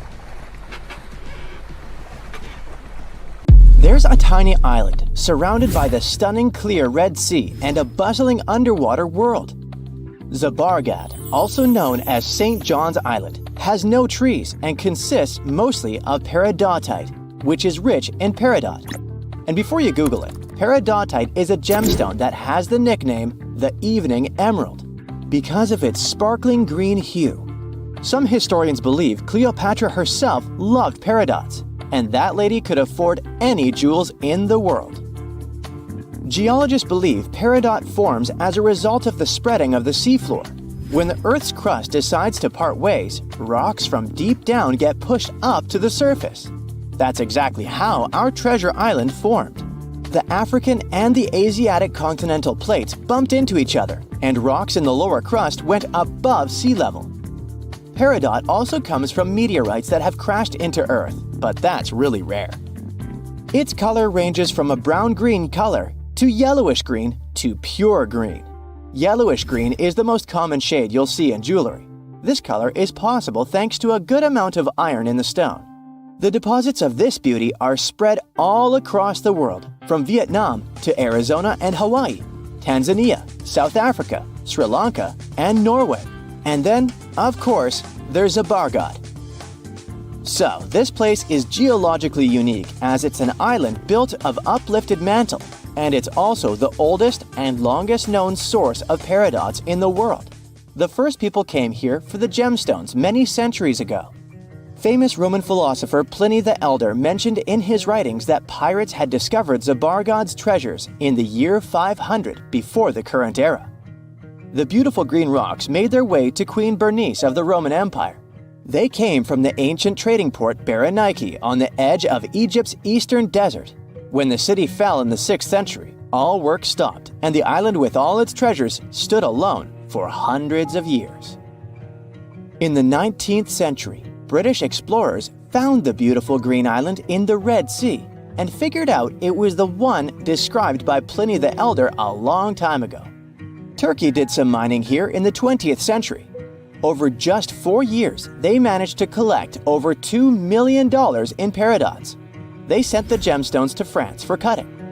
The work conditions on the island were nothing like a tropical fairy tale you could imagine. There was no drinking water for workers, so they had to install a gas-powered water condenser.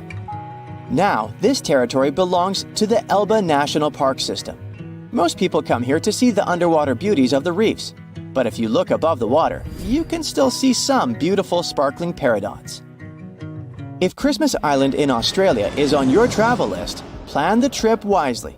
If you end up there in October or November when the wet season begins, you won't be able to enjoy a walk around. Red crabs cover the whole island like a blanket. And it's not one of those fluffy blankets you want to wrap yourself into. Over 100 million crabs are on a mission to reach the shore alive, marking a crucial phase in their life cycle. For the majority of the year, these red crabs reside in burrows and rock crevices.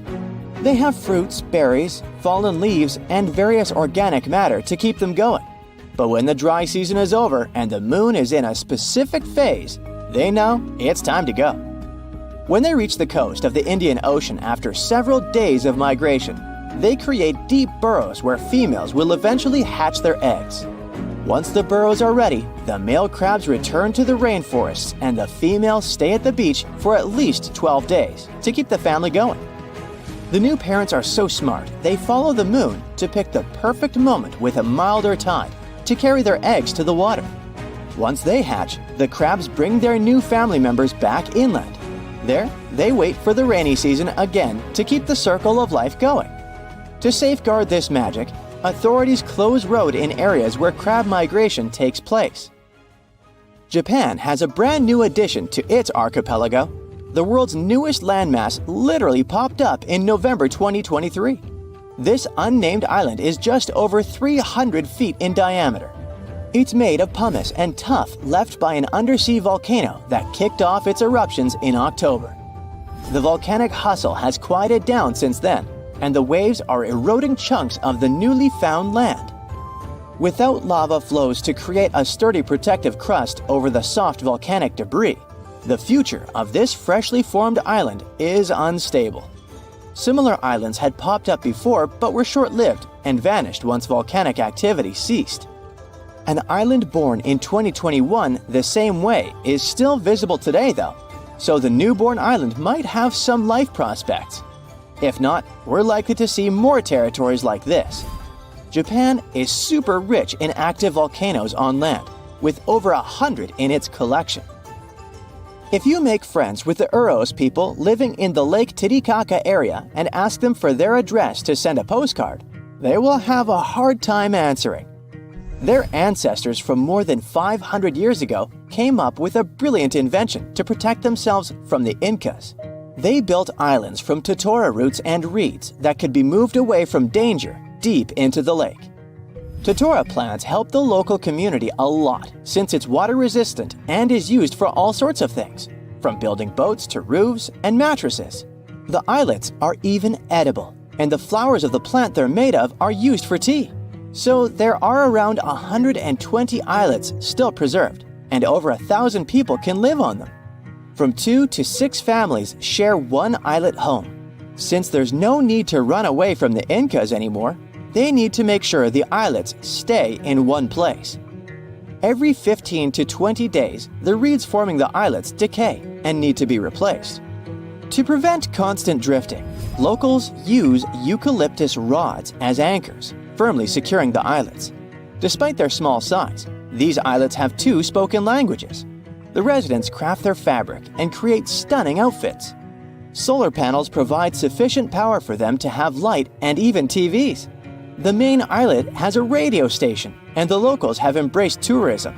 You can make a reservation online and experience the floating life yourself. Some islands pop out of nowhere, and others disappear without a trace. One of the most famous so-called phantom islands is High Brazil off the coast of Ireland. Before you ask, no, it doesn't have anything to do with Brazil. High is a variation of I, which means island, and Brazil comes from the root bres, meaning mighty, great, beautiful in Irish, and it gave the name to one of the local deities.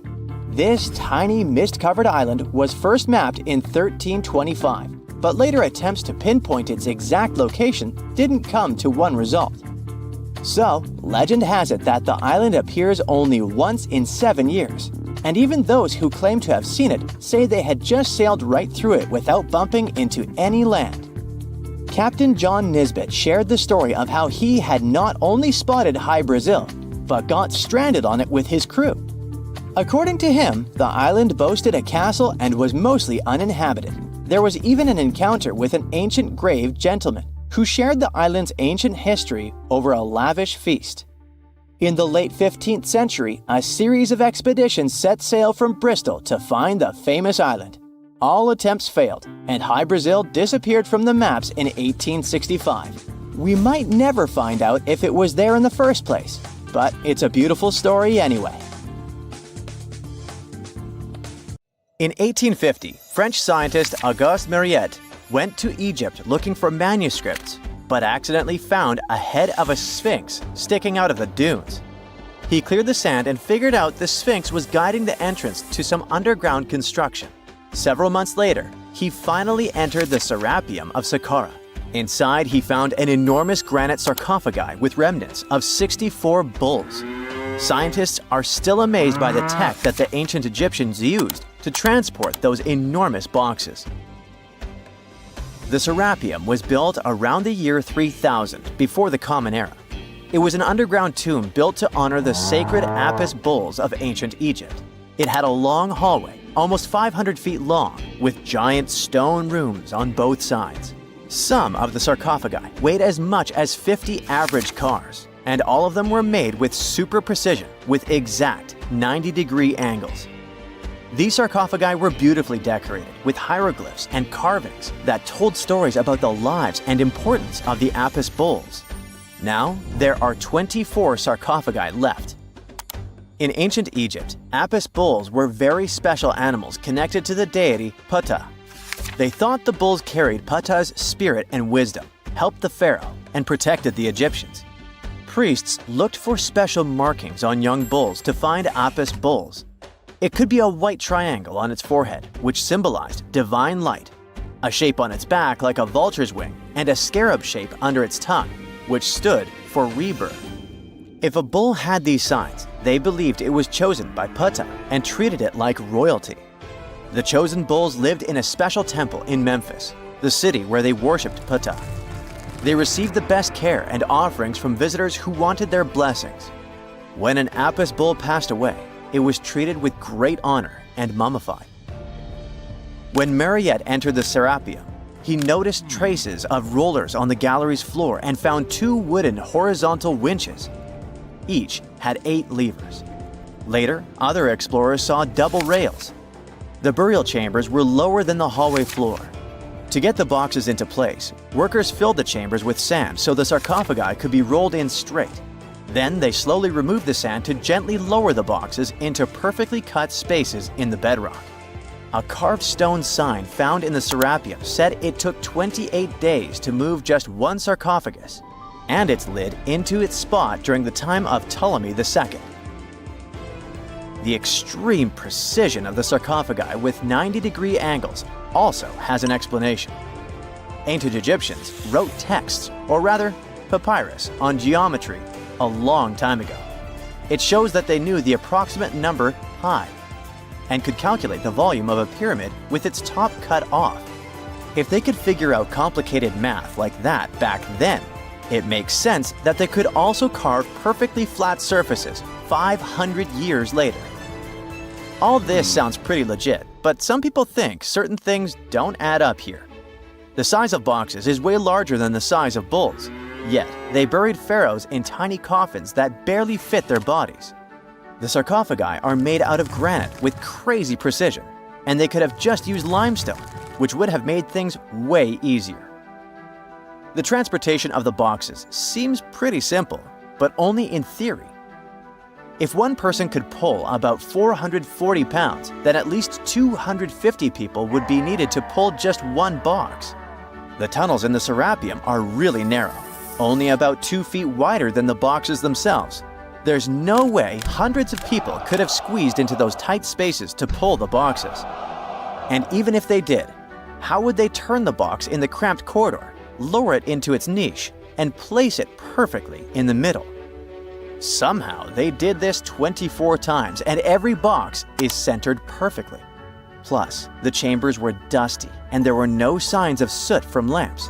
This means they must have worked in almost complete darkness. The real use of the boxes could also be different. A long time ago, even before the Egyptian pharaohs ruled, the local people already knew how to use fermentation. It happens when tiny organisms called yeast eat certain ingredients like starch and turn them into gas and ethanol. So someone in ancient Egypt probably put food like barley, bread, and even meat inside a giant stone box, then closed it tight with a heavy lid. These stone boxes, carved from granite, were so precisely made that they were almost completely sealed, so nothing could escape from it. As the yeast inside the box started working, it created more and more CO2 gas, It built up pressure inside the box. The granite boxes were incredibly strong. They could handle more pressure than a car tire can hold. When granite was squeezed under such pressure, its crystals produced a tiny electric charge. This effect was possible because granite contains quartz, a material that reacts to pressure this way. The process also needed meat or animal parts, possibly to help the yeast grow better. Meat contains something called oleic acid, which yeast needs to keep growing and to survive the bad effects of the ethanol it produces. As the pressure inside the box kept growing, the combination of gases and electricity made these boxes not just ancient fridges, but powerful energy systems. Over time, the pressure inside got so strong that it could push the lid open and the gas would escape with a pop. But when people rediscovered the serapeum in 1850, they found old drawings that showed piles of stones stacked on top of some of the box lids. So, someone long ago probably tried to make the lids even heavier by adding extra weight to make it harder for the gas pressure to push them open. This extra weight also meant the quartz crystals in the granite could keep creating more electricity under all that pressure. If someone opened one of these stone boxes thousands of years later, they would only find bones from bulls that were placed in the box. And that's exactly what Mariette discovered in the 1850s. They opened the serapeum for visitors soon after the first excavations in the second half of the 19th century. Prince of Wales even had a luncheon with his guests in one of the sarcophagi. Sands and earthquakes made the site inaccessible for a while, but now you can visit it again and try to solve the mystery yourself. With new tech, we could have answers to many other historical mysteries soon. A team of scientists at Chicago's Field Museum of Natural History recently used a special CT scanner to learn more about ancient Egyptian mummies without unwrapping them. They gently rolled 26 mummies on custom carts out to the parking lot, where the scanner was waiting. It took thousands of detailed X-ray pictures of each mummy and their coffins. When all the pictures were put together, they created 3D images that showed what was inside, the skeletons, and some artifacts. The scientists hope these images will help them understand ancient Egyptian burial practices from over 3,000 years ago. Even though the scanning process only took 4 days, it might take 3 years to study all the data. But scientists were able to learn some personal details about the mummies. One of the most popular mummified individuals at the museum, Lady Chineta, was a woman who lived in ancient Egypt about 3,000 years ago. It looks like she passed away in her late 30s or early 40s. To make sure her body looked complete for the afterlife, embalmers put stuffing in her neck to keep it from collapsing. They also placed artificial eyes in her sockets, so she would have eyes in the next world. She was wrapped in fancy linen and placed in a beautifully decorated coffin. The scans revealed that it had been carefully crafted with a slit at the back, which embalmers used to fit the body. There were also some artistic details on the surface, like markings for her knees. It looks like her burial was on the scale of a high-end luxury car. See this place on the map? Yeah, right there.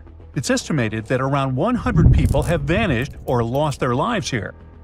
Why, you ask? Well, it seems they were all looking for this guy, Percy Fawcett.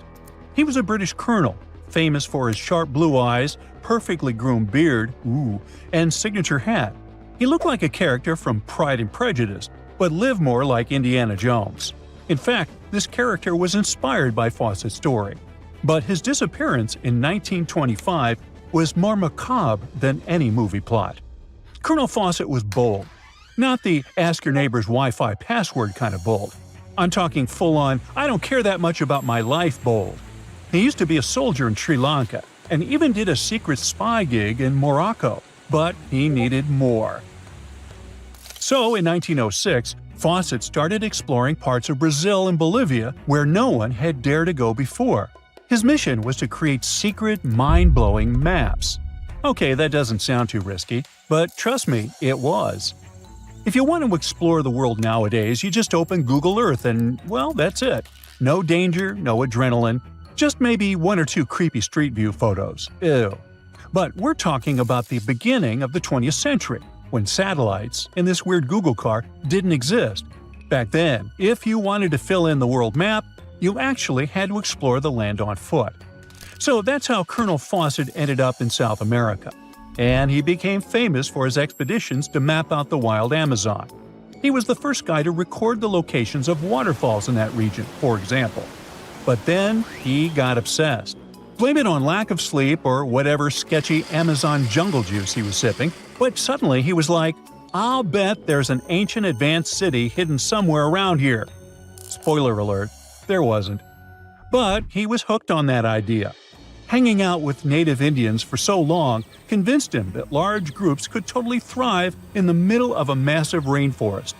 And of course, Fawcett loved a good old adventure story, especially the ones from the 16th and 17th centuries, written by European explorers. In those stories, adventurers claimed they had found huge settlements and fine roadways deep in the heart of Latin America. But Fawcett's all-time favorite story came from a manuscript written in 1753. Back then, adventurers were hunting for precious metals in Brazil when they stumbled upon a ruined city with monumental buildings, roads, and plazas. Oh, and every corner had a Roman-style spire. Naturally, the colonel was all in to find it. Too bad no one told him this manuscript is mostly considered a forgery. Yep, this story is as real as Snow White's. But then, things got weird. The settlement described in that manuscript was supposedly located in the northeast side of Brazil. But now, he's saying there's an advanced civilization in Mato Grosso, which is in a different part of the country. So he decided to name this new place the City of Z. Back in the 1920s, the colonel launched 2 separate expeditions to find it. But both trips failed, as he faced terrible weather, fever, and of course, exhaustion. Now, tell me in the comments, what do you think Fawcett did after 2 failed expeditions? Option A, he quit. Option B, he called his mom. Option C, he tried again because he didn't get the memo that the universe is clearly saying stop. Well, of course, option C is the right answer. This is relentless Fawcett we're talking about. So, 3 years later, the colonel finally gathered enough cash to launch yet another expedition in search of the City of Z. All he needed was a crew of people crazy enough to join him. Famous and experienced explorers were begging to come along. But nope, Fawcett decided to take his son and his best buddy instead. In January 1925, this brave trio set off on their journey. They packed mosquito nets, canned food, and made a promise, we shall return. Another spoiler alert, they didn't. Uh-oh. The journey kicked off in New Jersey, and then they sailed all the way to Rio de Janeiro, Brazil. There, they stopped to grab some pack animals, like horses, and hired a couple of local guides. Now they were ready to head to the city of Cuiabá. Now keep in mind the distances in Brazil are crazy huge. So this little journey was like traveling from Miami to Chicago on foot. 3 months later, they finally ventured into the jungle for the first time. And that's when the fun really began. The crew faced piranha-infested rivers, an endless maze of thick trees, and the worst part, bugs. The constant annoying zzz of a gazillion mosquitoes wouldn't let them sleep, and Fawcett's best friend's foot got huge from tick bites. But the colonel didn't have time to babysit his friend's princess foot. Oh no, he was too obsessed to take a break. In fact, at some point, he was so far ahead of his companions that he had to camp alone for a night. On May 29th, Fawcett finally came to his senses. There was no City of Z. But did he let that stop him? Not really. He unpacked their gear and sent the local guides back to Cuiabá. But before saying a final goodbye, he asked them to deliver a letter to his wife, saying something like, "Don't worry, hon, our son is well and getting stronger every day." Sure he was. Anyway, after this dramatic farewell, the trio set off into the bush alone. The darkness swallowed the thick forest, and then they were never seen again. Okay, that was intense, so let's fast forward. 2 years later, the newspapers were still speculating whether the trio could still be alive, and Fawcett became a legend, like Bigfoot, but less hairy. One guy said that the colonel had become one of the locals and was living his happily ever after in the jungle. Another guy said he was held prisoner by the Indians, but no one could confirm any of these sightings. It wasn't until 1928 that the British authorities finally thought better late than never and decided to look for Fawcett and his crew. By that time, they were sure their expedition had perished, but they still needed proof. And after days and days of surviving the jungle's worst nightmares, they found, well, nothing. But in a weird way, this mystery inspired more explorers to look for them. It's estimated that about 100 people have passed away in this process, and a few have followed in the explorers' footsteps by disappearing without a trace. So, what really happened to the expedition? Researchers have pointed their fingers at everything under the sun: parasitic infections, starvation, drowning, jaguar attacks, you name it. Some even say Fawcett dove headfirst into mysticism and started an occult community in the jungle. The Brazilian anthropologist Orlando Vilas-Boas was probably the one who got the closest to solving this case. Back in the 1950s, he was working with the Kalapalo Indians when they suddenly admitted to, getting rid of Fawcett. They even had bones to prove it. But it turns out a forensic analysis showed that the remains didn't belong to the colonel. So we're back to square one, and nobody knows, to this day, whatever the heck happened to them. Fawcett's quest, as we know it today, is based on some pretty questionable sources. But there is a possibility that he wasn't living in Delulu land after all. Recent discoveries suggest that his idea of a sophisticated jungle city wasn't just pure fantasy. In 2024, a massive ancient city was found in the Amazon, hidden beneath dense vegetation. Evidence suggests it was built around 2,500 years ago, and it was surprisingly advanced, featuring houses and plazas, all connected by an incredible network of roads and canals. But this city was in a forest in Ecuador, not Brazil. So who knows? Maybe the legendary city of Z is still out there. Ooh. Imagine discovering an ancient city without leaving the comfort of your home. In 1963, a man in the Nevşehir province of Turkey did exactly that. He was renovating his house. He knocked down a wall in his basement and found a mysterious room. He continued digging and saw a tunnel. This is how Derinkuyu Underground City was found. Derinkuyu is one of the deepest multi-level underground settlements of Cappadocia and in all of Turkey. This engineering masterpiece has 8 levels. The inhabitants living on those floors had access to cellars, storage areas, chapels, a school, a study room, and other structures. All floors are connected by an extensive network of tunnels. It's believed that the underground city was built as a shelter. You can't see the construction from the outside. Its depth is approximately 279 feet. The complex was large enough to shelter about 20,000 people, plus their livestock and food supplies. There's also a 180-foot ventilation shaft. People used it both for ventilation and as a well. The well supplied water both to the villagers living on the surface and to those hiding in the underground city. Interestingly, those living on the bottom levels were able to cut off the water supply for the upper and ground levels. This kept the water safe from potential poisoning. The place was designed for protection.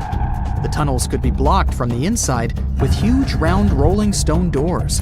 The passageways were extremely narrow. Potential invaders had to enter the tunnels one at a time. Seems like they thought of everything in the 7th century BCE. Archaeologists believed the Phrygians were the ones who first built the levels. After them, the structure was used and enhanced in Roman times. This was when the chapels were added. The golden time of Derinkuyu, however, was during the Byzantine era. But how did these people manage to create such tunnels? Well, the rock they carved them into wasn't usual. It was soft volcanic rock. It appeared due to a geological process that began millions of years ago. Volcanic eruptions covered the area in thick ash. It then solidified into this soft rock. When the natural forces of wind and water eroded softer parts, only hard elements remained. Fun fact, fairy chimneys are also made of intricately shaped volcanic soft rock, but they formed naturally without any human intervention. I'm still in Turkey, but this time, my destination is Kanekale, where a myth came to life. For 3,000 years, people believed that Homer's Iliad was fiction and that Troy never existed. In 1863, everything changed. Expatriate Frank Calvert discovered ancient ruins in western Turkey. He was convinced they belonged to the ancient city of Troy. Heinrich Schliemann examined this area in 1868. That's when Troy saw sunlight again after all those centuries. Troy has complex layers. Over the years, 9 ancient cities were built on top of one another. Historians say that the area was strategically located between Europe and Asia, so it became a prosperous trade and cultural center. This strategic position made Troy attractive throughout history. After the Trojan conflict, the city was abandoned between the years 1100 to 700 BCE. Then Greek settlers rediscovered the area, and Alexander the Great ruled there. The Romans then invaded the city. Speaking of this event, the first thing you would see when visiting the site is a replica of the wooden Trojan horse from a movie shot in 2004. The next stop is Lothal. In the 1950s, Lothal and several other Harappan sites were discovered in India. These new provinces extended the boundaries of the Indus Valley civilization. Lothal was an important part of the Harappan civilization. It had vast cotton and rice fields. Plus, it had a bead-making factory. Beads were made from semi-precious stones, like agate. Many of these beads were later found in Mesopotamia, which serves as evidence that Lothal was a thriving trading port. Archaeologists believe that the city was part of an ancient trade route. Traces of agriculture? Check. Traces of trade? Check. What else? The remains of residential buildings, streets, bathing pavements, and drains. Some real city planning, and impressive examples of early urbanization. The town was well constructed. They were modern houses. Some of them had 6 rooms, bathrooms, a large courtyard, and even a veranda. Lothal also had the world's oldest known dock. It linked the city with the Sabarmati River and the trade route. The ancient Mayan city of Calakmul is located in southern Mexico in the tropical forest of the Tierras Bajas. From 500 CE to 800 CE, Calakmul was home to over 50,000 people. There was a central plaza surrounded by outer districts. And if we count both the inhabitants of all those outer areas and those who lived in the center, Calakmul had a population of more than 1.5 million people. It was a city that was habitable for 12 centuries. It's believed that the place had more constructions than any other excavated Maya settlements in the region. After 1000 CE, the Maya civilization there faced a downfall. The settlement that was once the center of Mesoamerica was almost completely abandoned. The ancient city was at the heart of the second largest tropical forest in America. The site is well preserved, so today, if you were to visit it, you would be able to picture what life looked like in ancient Mayan times. The city remains include architectural complexes and sculpted monuments, defensive systems, quarries, water management features, agricultural terraces, massive temple pyramids, and palaces, not to mention a variety of body ornaments and other accompanying objects. It proves that complex state-organized societies lived in this tropical forest. The Mayans depicted nature in their paintings, pottery, sculptures, rituals, and even food. I'm moving on to a place people thought didn't really exist. The city of Thonis Heraklion appeared only in a few inscriptions and ancient texts. Turns out, it was waiting to be discovered for thousands of years. Scientists searched the majority of the coast of Egypt. But then, archaeologist Frank Gaudio and his team detected a colossal face looking at them from under the water. The ancient city of Heraklion was discovered completely submerged 4 miles off Alexandria's coast. In the ruins of the lost city, there were 64 ships, 700 anchors, and a treasure trove of gold coins. Archaeologists consider a 16-foot-tall statue and the temple remains the most important findings discovered by the expedition. Back then, the city had ceremonies and celebrations that took place in the Temple of Amun. The ruins and artifacts were made from granite and diorite, so they were in good condition even after having been in contact with water for centuries. They give people a glimpse into what life was like 2,300 years ago in one of the most important trade ports of the world.